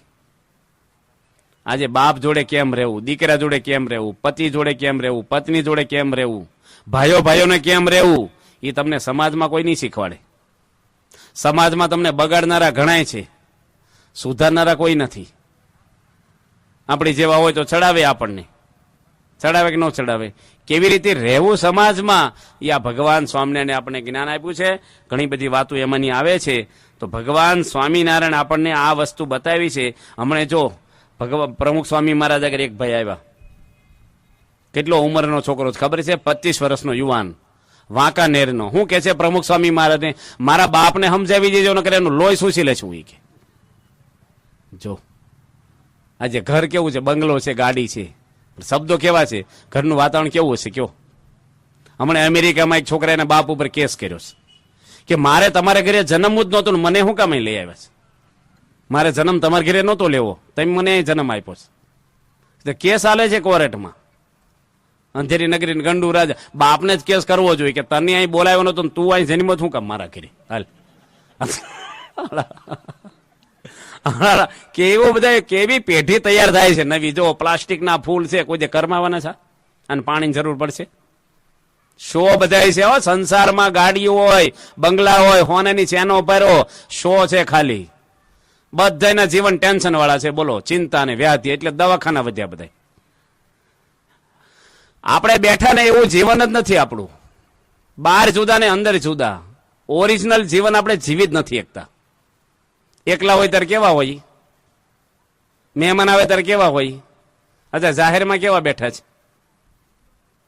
જીવન માણસના સ્વભાવ બદલાવા જોઈએ. અંદરને બધી વાસનાઓ, કુટેવો, આપણો ક્રોધ, માન, ઈર્ષા આ બધું નીકળે ને તારે શાંતિ થાય. મકાન બાંધે કોઈ દે શાંતિ નથી થતી, કોઈ દે નહીં થાય. જો તમારા ઘરમાં કબૂતરા આવતા હોય તો કબૂતરા ક્યાંથી આવે છે ભાઈ? બારીમાંથી આવે, ચરક કરી જાય, હાંઠીકડા લાવે તો બારીને જાળી મારો.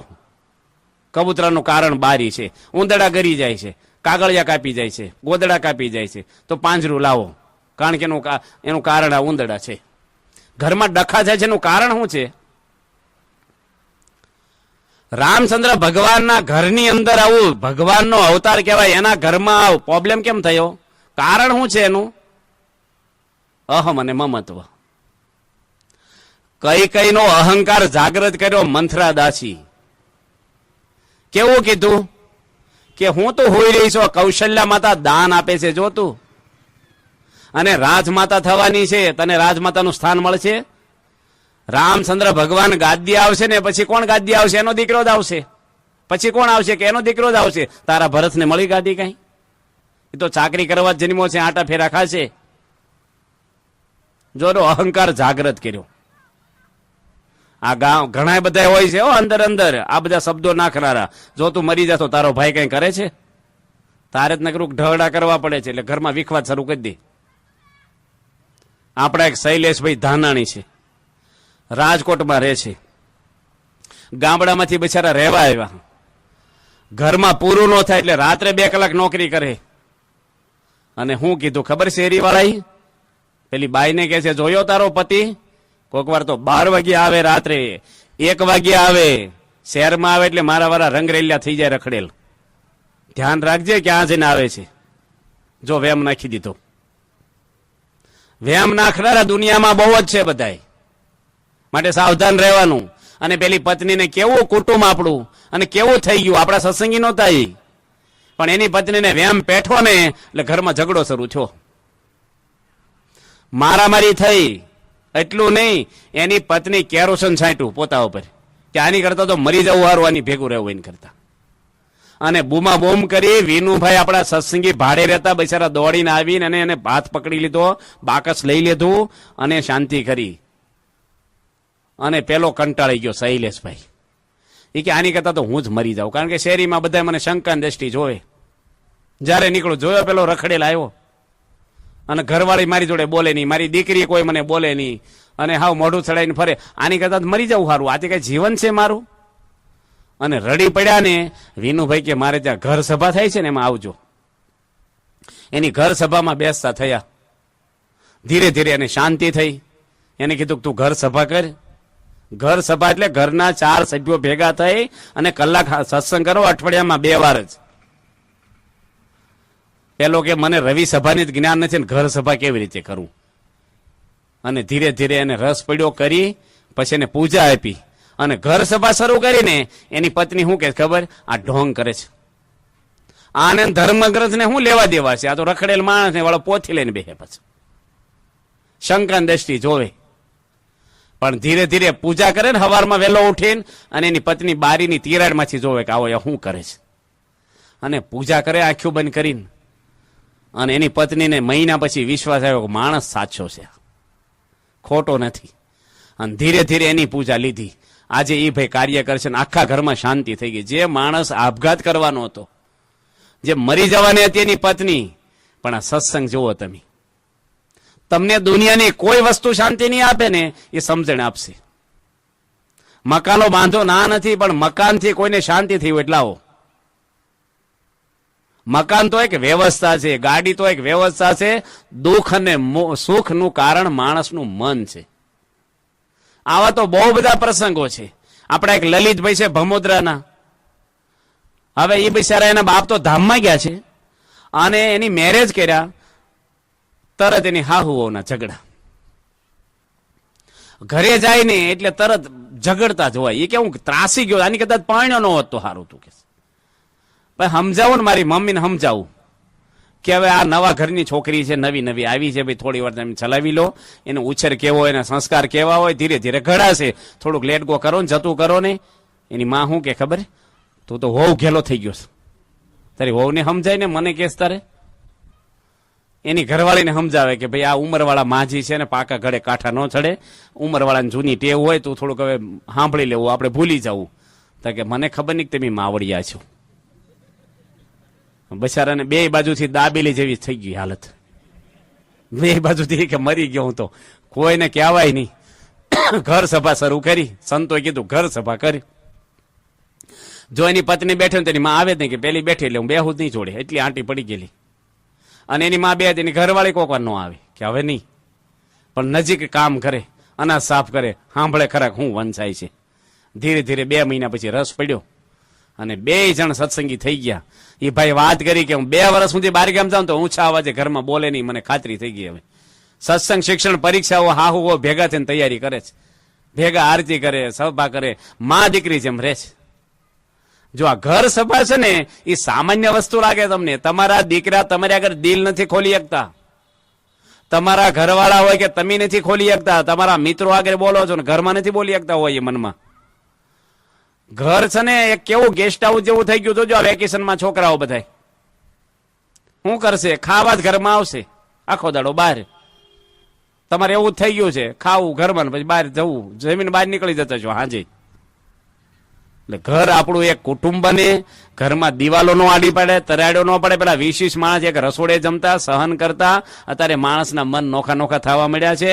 એવા તો હજારો પ્રસંગો છે, માટે આ સત્સંગની જરૂર છે. પ્રમુખ સ્વામી મહારાજ કહે છે કે કુટુંબમાં એકતા લાવી હોય તો ઘર સત્સંગ કરો, ઘર સભા કરો, એકાબીજીને સમજવાની કોશિશ કરો અને મોટું મન રાખો. આ 4 ઉપાય બતાવ્યા છે. થોડુંક મોટું મન રાખો, થોડુંક સમજો એકાબીજીને, તો આપણા જીવનની અંદર એવા સારા સદગુણો આવે. એના માટે આપણે આ સત્સંગ કરીએ છીએ. આપણે અહીંયા 2-3 દિવસ પારાયણ કરવાના, હવે 2 દાડત ગણો ને, 3 દાડત ક્યાં રહ્યા, હવે પૂરું થયું, 10:30 તો થઈ ગયા. હજી તો આપણે બેકગ્રાઉન્ડ બાંધી છીએ કથાનું, વચનાવ તો સમજાવવાનું જ તમને, જે ખોલ્યું નથી આપણે. કારણ કે હવે આમાં તો હું હમણે ગઈ પૂનમે મેં કથા શરૂ કરી, સવારે 8 વાગ્યે તે 12:30 પૂરી કરી, એક ધારી રિશેષ ને કાંઈ નહીં. 1500 હરિભક્તો હતા પૂનમે. તો 2-5 કલાક ટાઈમ હોય ને તો શાંતિથી કથા થાય. આ તો તમારે પંખાની સ્વિચ બંધ કરો તો પંખો ઘડીક ફરે જ જોજો. એમ આપણે બેઠા હોય ને માંડ માંડ વાતાવરણ જામે ને, ક્યાં તો હવે આપણે કે ટાઈમ થઈ ગયો ઉઠવાનો, એટલે મન ઉઠી જાય આપણું કથામાંથી. અમારે તો હજી ગઢડા પોગવાનું છે અત્યારે જ. તો આપણે 10:30 તો થઈ ગયા છે, પણ કથા વાર્તાનું ઘણું બધું લાભ આપણે લેવાનો છે. અહીંયા આપણે બેઠા છીએ બધા 2 દાડા કથા સાંભળીને કાંઈક ફેરફાર થવો જોઈએ આપણામાં. અત્યારે નથી તો કાલે આપણા કુટુંબમાં પ્રશ્ન આવશે ને આવશે. તમને કહેવાય નહીં એવા પ્રશ્ન આજે સમાજમાં થઈ રહ્યા, નકરી માળા નથી ફેરવવાની.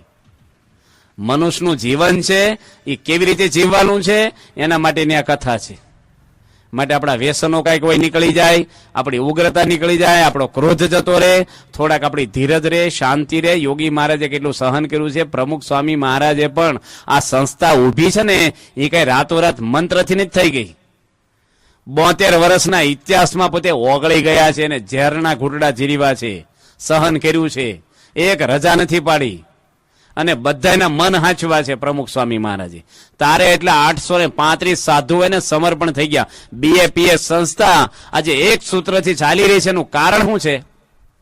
સ્વામીજી એવા એક મહાન સુકાની છે BAPS સંસ્થામાં. 100 વર્ષ પહેલા આ સંસ્થામાં એક વાસણ નહોતું, એક તપેલું નહોતું ને ભીખ માંગીને શાસ્ત્રીજી મહારાજ જમતા. કેરોસીનના ડબ્બામાં ખીચડી રાંધીને ખાતા એ વ્યક્તિ આજે આ દુનિયામાં હોનાના સિંહાસનમાં બેસીને લાખો મનુષ્યોની પૂજા કરે છે. BAPS સંસ્થા આખા હિન્દુ ધર્મની અંદર નંબર 1 થયાનું કારણ શું છે? આખા વિશ્વમાં પહેલા નંબરની સંસ્થા છે. કાંઈ નહોતું આપણી આગળ. સાધુતા, સંત હાચા હતા યોગી બાપા ને પ્રમુખ સ્વામી. આપણે ખબર, આપણે 2004ની સાલમાં કઈક બાળકો બધા બેઠા છે ને વેકેશન ની અંદર, આ બધા બાળકોને આપણે ટ્રેનિંગ આપી. કેટલા બાળકોને આપી? 25,000 બાળકોને. કેટલા બાળ મંડળો હાલે છે? 5,000 બાળ મંડળો હાલે છે આ સંસ્થામાં. અને 25,000 બાળકોને વેકેશનમાં 1 મહિનો ટ્રેનિંગ આપી. આપણે યુનિફોર્મ સીવડાવ્યા, ટોપી આપી, સાહિત્ય આપ્યું, ઠેલા આપ્યા અને વ્યસન મુક્તિનો કાર્યક્રમ આપણે શરૂ કરાયો બાળકો આગળ. અને કેટલા બાળકો નીકળ્યા હતા? 25,000 બાળકો. 8 લાખ માણસોને વ્યસન મુકાવ્યા એક મહિનામાં ગુજરાત રાજ્યમાં. કોઈ જગ્યા બાકી નહોતી રાખી. ગેરેજમાં જવાનું, બસ સ્ટેન્ડમાં જવાનું, રેલવે સ્ટેશને, હોસ્પિટલોમાં, કચેરીઓમાં, સ્કૂલોમાં, બધી દવાખાનામાં, બધી જગ્યાએ જાહેર સ્થળમાં બાળકો જાય 5-5 ના ગ્રુપમાં. અને જાત જાતના માણસો મળે. છોકરા પાછા ન પડે. BAPS ના બાળકો હતા. 8 લાખ માણસોના ફોર્મ ભર્યા વ્યસનમાં. જળ આપે, પ્રતિજ્ઞાઓ આપે. 8 લાખમાંથી માનો કે 4 લાખે શરૂ કર્યા હોય, માની લો તમે, તો 4 લાખ માણસો તો વ્યસન મૂક્યા ને. એમાંથી 2 લાખે શરૂ કર્યો, 2 લાખ તો નક્કર રહ્યા ને. અને 10 રૂપિયાનું વ્યસન હોય તો રોજના કેટલા થયા? 20 લાખ રૂપિયા દાડો ઉગન સમાજ સેવા થઈ કે ન થઈ છોકરાઓની? આમ ખબર ના પડે આપણને. અને બાળકો ગાંધીનગરની અંદર વ્યસન મુકાવા ગયા ત્યારે મોટો IAS ઓફિસર એક અને સિગારેટો પીવે. એના બંગલે જાવું ને, એ માણસ થથરવા મળે. બુદ્ધિશાળી માણસ, અધિકારી માણસ. અને 5 નાના બાળકો કયા હતા ખબર છે? 6 થી 10મા ધોરણની વચ્ચેના. એ 5 બાળકો IAS ઓફિસરના ઘરે જઈને બેલ માર્યો. અને પેલો સાહેબ તો એકદમ ગરમ મગજનો, શું આવ્યા છે? એને એમ કે અનાથ આશ્રમમાંથી કંઈક લેવા આવ્યા છે, દાન. શું આવ્યા છે અહીંયા? એ કે થોડીક વાત કરવા આવ્યા છે. કાંઈ દેવાનું નથી. કે દેવાનું નથી, કાંઈ લેવા નથી આવ્યા અમે. કે અમે તો BAPS માંથી આવ્યા છીએ. એની પત્ની કે પણ છોકરાઓ છે અંદર તો આવવા દો બચારાને. બેહાર્યા બેઠક રૂમમાં. છોકરાને કે શું છે બોલ. એ કે તમારે કઈ વ્યસન છે? IAS ઓફિસરને બાળક વાત કરે છે. એ કે સિગારેટ પીવું છું. કે છોડવાની જ તમારે. સાહિત્ય બતાવે, બધું ફોટા બતાવે અને સમજાવે કે ટ્રેનિંગ આપી છે આપણે. એ સાહેબ શું કહે છે કે તમારું અક્ષરધામ છે ને ગાંધીનગરમાં, એની આજુબાજુ 3 ગલ્લા છે અને ગુટકા વેચે છે. પેલા ત્યાં મુકાવા જાવ બધા, ત્યાં ઘણા ખાવા આવે છે. જવાના છો? કે ન્યાય જવાના છીએ એમ. છોડશે બધાય? બાળકો કે સાહેબ એવું છે ને, બુદ્ધિશાળી હોય મૂકે. સાહેબ ને અમુક વખતે ભગવાન બોલી જાય છોકરાઓમાં. એ કે વાત તો બધાને કરીએ છીએ પણ બુદ્ધિશાળી મૂકે. સાહેબ ન મૂકે કેવા ગણવાના?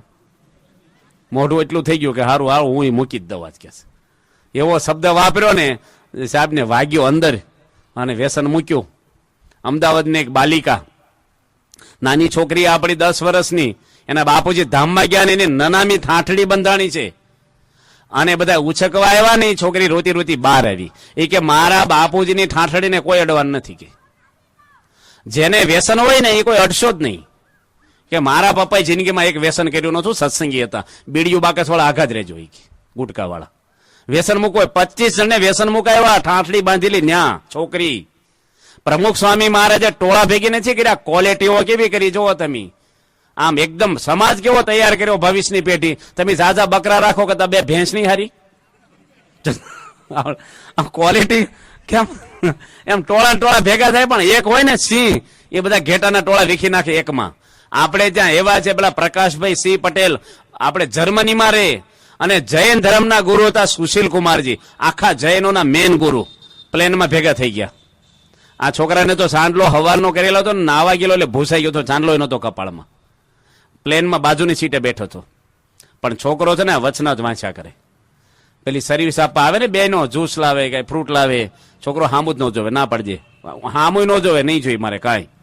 અને એ કોઈની હામું જોઈને વાંચ્યા કરે. વિચારે પેલા સુશીલ કુમારજી પહેલો પ્રશ્ન પૂછ્યો કે તું BAPS નો લાગે છે? પ્રમુખ સ્વામી તારા ગુરુ છે? કે તમને કેમ ખબર પડી કે ચાંદલો નથી, મારી કંઠી જોઈ નથી કે તારા જીવન ઉપરથી? આ ક્રેડિટ છે આપણી BAPS ની. કે સારો માલ હોય તો કોનો હોય? BAPS નો જ હોય. અમુક કંપનીનો સ્ટાન્ડર્ડ માલ જ હોય. અમુક કંપની એવી હોય ખબર, પગથિયા ઉતર્યા પછી પાછો લેવામાં નહીં આવે. એ સમજી લેવાનું, ઘરે પહોંચે ક્યાં સુધી હાલશે. અને અમુક 10 વર્ષની ગેરંટી હોય. આ સંસ્થામાં BAPS નો સાધુ 1 પૈસો નો રાખે, ગેરંટી છે. 1 પાય નો નીકળે કોઈ સાધુ આગળ. 1 વ્યસન ના હોય કોઈને, ચા કોફી નો અડે કોઈ, બહારનું પીણું નો પીવે, બહારનું આઈસ્ક્રીમ ના ખાય સાધુ. કોઈ સ્ત્રી જોડે આખું પાછું હોય નહીં. કોઈ દે ઘરે જાય નહીં સાધુ, ઘરે ફોન ન કરે. હજડ બમ નિયમ છે બધાય. એટલે આ સંસ્થા આજે એટલી સ્પીડમાં વધી રહી છે ને, BAPS 5 દાડે મંદિર થાય છે. 200 વર્ષ પહેલાનું તેજ, એવા નિયમો, એવા સમયા, એવા મંદિરો, એવા સાધુ ને એવા હરિભક્તો આજે મોજૂદ છે. માટે આપણને એવો લાભ મળ્યો છે સત્સંગનો. આ 2 દાડા બધા લાભ લેજો તમે. આ બધું દોડધામમાં પથારી કરતા હવાર પડે પછી ઊંઘવું ક્યારે? એમાં રોજ છે ને તમારે કકડાટ મટવાનું જ નથી. આપણે કહીએ છીએ ને ઘણી વાર કે ભરવાડને 200-300 ઘેટા હોય ને રોજ એક વિયાય એનું હૂતક ક્યારે મટે જ નહીં. એમ તમારો વ્યવહાર છે ભરવાડિયું હૂતક છે, તમે ઊંચા આવો જ નહીં કોઈ દી.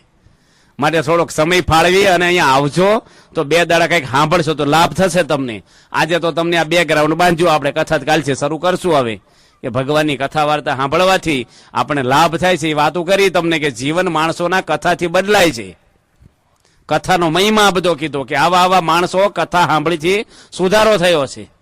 તો આપણામાં કંઈક સુધારો સારો થાય, જીવન સારું બને, આપણું ફેમિલી કેળવાય. ભવિષ્યમાં તમારા બાળકો છે, આ છોકરો બેઠો છે તમારા ખોળામાં, પણ અત્યારે તમે બેહાર્યો બાજુમાં, પણ આ છોકરો પણ છે અને તમે મોટા થશો પછી પડખે બેહારશો. બેસે શું કે છે? આઘો બેસ થોડોક કહેશો કે નહીં? અને અત્યારે આઘો બેસ શું કે ના નજીક આય, પછી હામું બોલશે. અને છોકરો હામું બોલે ને એ હોયની જેમ વાગે આપણને. રાત્રે ઝબકીને જાગે, મને હામું બોલી ગયો, મને કહી ગયો. એ કોતરી ખાય માણસને. એ તો કહેવાય નહીં હેવાય નહીં. જોજો અંદર અમુક પ્રશ્ન એવા છે ને, રામ ભગવાન જંગલમાં ગયા ને અઠવાડિયામાં દશરથે પ્રાણ મૂકી દીધા, અંદરથી કોતરાઈ ગયા. એ અમુક વેદના છે ને ફેમિલીની, એ તમને કહેવાય નહીં ને સેવાય નહીં.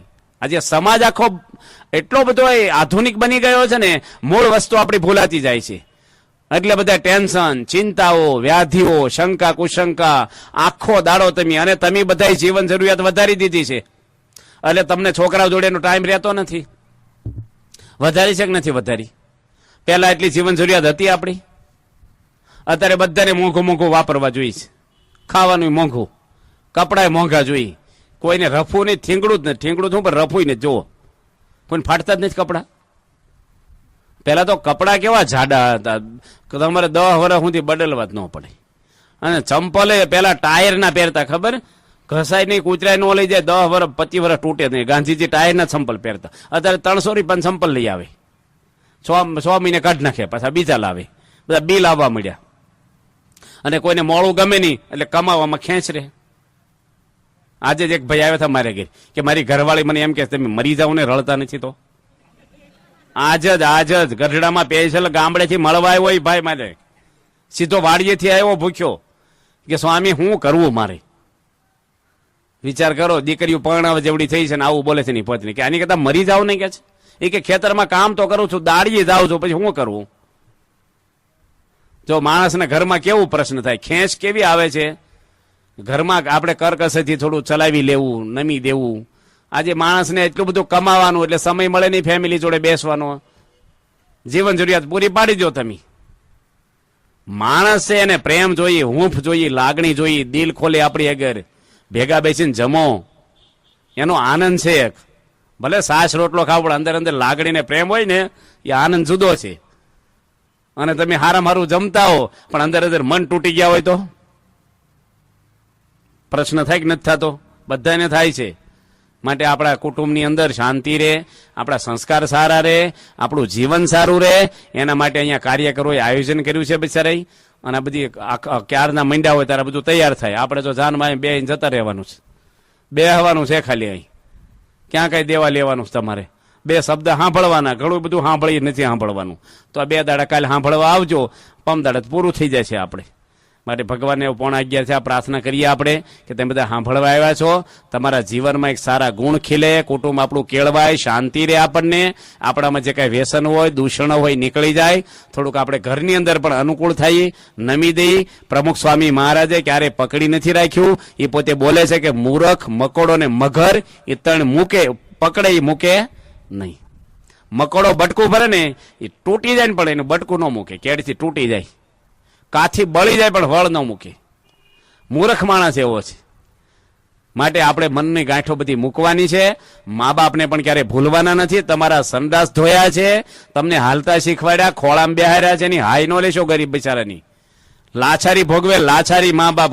તમે જોજો હૃદયથી સાંભળવાનું. અમુક સર્વિસે જાઓ ને ડોહા બિચારા કે દીકરા મારું એટલું કામ કરતો આવીશ, મને નહીં કહેવાનું, પેલો નવરો છે નાનો એને કહો ને. લાચારી ભોગવેશ તમારે કરીશ એટલું બીવે. અરે ગાંધીનગરમાં એક ભાઈ મળ્યા, એના છોકરાની ફેક્ટરીમાં નોકરી કરે છે બાપ. બાપ નોકર ને છોકરો શેઠ. આ તે કેવા સંસ્કારો આવ્યા છે આપણે ત્યાં. જુઓ વૃદ્ધાશ્રમો થઈ ગયા બધે. આ બરવાળામાં જો હમણાં ધંધુકામાં થયો, અમરેલીમાં થયા. એ આ લોકો તો જિંદગી ખુરશી વાળા નહીં વાંધો, પણ તમને એમાં મૂકવાનું આવશે. કારણ કે તમે ગઢા થશો ને કે છોકરા એકદમ મોડર્ન થશે હવે નવી પેઢીના. તમારી જગ્યા ન્યા થવાની છે સંસ્કાર નહીં આપો તો. આપણા દેશમાં તો વૃદ્ધાશ્રમ હોતા હશે ભારતમાં. 200 વર્ષ અંગ્રેજે રાજ કર્યું આપણા ભારત ઉપર, પણ એક નિયમ ભારતનો રાખ્યો છે લોકોએ. અને તમે બધા અંગ્રેજના પ્રમાણે જીવતા થઈ ગયા, ટેબલ ખુરશી ઉપર ખાતા થઈ ગયા. એ ભારતની સંસ્કૃતિ છે. રવિવારે રજા ભારતમાં હતી, 11 ને અમાસ ને પૂનમ હતી. આપણે તિથિ પ્રમાણે ચાલવા વાળા હતા, તારીખ પ્રમાણે થઈ ગયા. એકય અંગ્રેજની ઘરવાળી હાડી પહેરતી થઈ અને તમારા બૈરા પાટલું પહેરતા થયા. આ અંગ્રેજોમાં શીખ્યા બધું. નથી આવ્યું બધું આ વિકૃતિ, બધી રમતો અને બધું ફોરેનનું અનુકરણ થવા મળ્યું છે આપણે ત્યાં જ. હમણાં એક આપણા સત્સંગી સર્વિસ કરે છે અમેરિકામાં, એની ભેગો એક ધોળિયો નોકરી કરે છે. તે ધોળિયો શું કે ખબર, એ કે આજે તો પટેલ તને ખબર છે મારા મા બાપને મેં ચા પીવડાવી કે બોલાવી. તેને હું જાણે હિમાલય ચડી આવ્યો હોય ને સરવણની જેમ, કેટલું બધું એનો અઠવાડિયામાં 3 વાર સંભળાવે મેં ચા પીવડાવ્યો બોલાવીને કે. પછી પેલો કંટાળ્યો આપણો, એ કે હવે એમાં મને તું કે શું કરે, મેં તો ભારતમાંથી મારા મા બાપને તેડાવ્યા અને હું એની સેવા કરું છું. પેલો ટાટો થઈ ગયો બોલતો. પછી ચા પીવડાવી તેને હું કરી નાખ્યું હોય. હા, એની પરથી ખબર પડે ને કે મા બાપને કેમ રાખતા હશે લોકો. માટે આપણે મા બાપને પણ ભૂલવા નહીં, આપણે સેવા સારી કરવી. નાના ભાઈ હોય મોટા ભાઈ હોય થોડું નમી દેવું, ખમી ખાવું, ચલાવી લેવું. આપણે અંદર અંદર આપણે કંઈક થાય, વાસણ ભેગા એટલે ખખડે, પણ ભંગારમાં જાય એટલે ન ખખડાવવા. થોડું થોડુંક થાય ન થાય એવું નથી કહેતા આપણે, પણ ત્યારે આપણે બાંધછોડ કરી લેવી. આપણે જો અમારા સંતો છે છેલ્લા 30 વર્ષથી 200 સંતો એક રસોડે જમે છે. કેટલા વર્ષથી? 30 વર્ષથી. બધાના મા બાપ જુદા છે. એક વખત પણ ઊંચા અવાજે કોઈ સાધુ બોલ્યો નથી. પ્રમુખ સ્વામી કોકના દીકરાને કેવા કેળવા છે જોવો તમે. અને તમારા પરણાવ્યા 6 મહિનામાં નોખું થવું છો કે છે કે નથી કહેતા? એટલે માટે પહેલેથી જ પેલા મકાનમાં છે ને ત્યાં ડેલાનું એવું કાચું છણે હો 2 બાજુ, કે વચ્ચે દિવાલ કરો ને પેલા નો વિચાર આવતો ને તો આવે ભાઈ દિવાલ ક્યારે કરવાની છે, રાખ્યું જ છે બારું એના માટે તૈયાર જ હોય. જો માટે આપણે ઘર એવું કુટુંબ કેળવાય, સારો આપણા જીવનની અંદર સંસ્કાર મળે, શાંતિ મળે. પૈસા તો ભગવાનને નસીબમાં હોય એ આપે છે આપણને, પણ આનંદ છે એમનેમ જ આવે. સબરીબાઈને ઝૂંપડીમાં આનંદ હતો, એ રાવણને નહોતો. એ મહેલમાં આનંદ નથી, આનંદ મનમાં છે. માટે મન આપણું ચોખ્ખું શુદ્ધ થાય, તમને સરસ ભોજન આપે. છોકરાઓ શ્રીખંડપુરી, રસપુરી, સમોસા પણ સંડાસમાં બેસીને ખાઈ આવો. ભાવે? ન ભાવે ને બસ એમ. ઘર સારું હોય પણ વાતાવરણ ડોળાઈ ગયેલું હોય, ગંધાઈ ગયેલું, તો રહેવાની મજા આવે? માટે ભલે સામાન્ય ઘર હોય, ભાડે રહેતા હોય આપણે, મંદી છે થોડી, તો ઘરના બધાને સમજવાનું. આપણે થોડી કરકસર. આ તો ઘરનો મેન માણસ હોય ને 500 રૂપિયાના બૂટ લાવે, ઢીકડું લાવે ને ઘરમાં શું કે કરકસર રાખજો, મંદી છે, અડધો પગાર થઈ ગયો, તો તું શું કામ ખરીદીને લાવ્યો છે? આ તું બધાને સમજવાનું છે. તો આપણે સંજોગો એવા એ રીતે રહેવાનું. આપણે ભગવાન જે સ્થિતિમાં રાખે, કારણ કે બહુ આખું જગત છે ને ખોટા માર્ગે જવા મળે ને, રજોગુણી ફેલ ફતુર, એટલે ભગવાન થોડીક એર બ્રેક મારી દીધી છે. હવે બધા શેઠિયા હોય મંદિરે આવતા થઈ ગયા, નકર એ કહેતા મંદિરની શું જરૂર છે. અમુક સુરતમાં એવું બોલતા શેઠિયા, મંદિરની શું જરૂર, તો તારી શું જરૂર છે ભાઈ? અલા મંદિર તો આપણી સંસ્કૃતિ છે, આપણો પ્રાણ છે. માટે આપણે ભગવાનને શ્રદ્ધા રાખવાની છે, વિશ્વાસ રાખવાનો છે, અને ભગવાન દરેકને સુખી કરે અને આપણું સારું જીવન બને, સારું જીવન ઘડાય, એ ભગવાનના ચરણોમાં પ્રાર્થના કરીએ છીએ. સ્વામિનારાયણ ભગવાનની જય.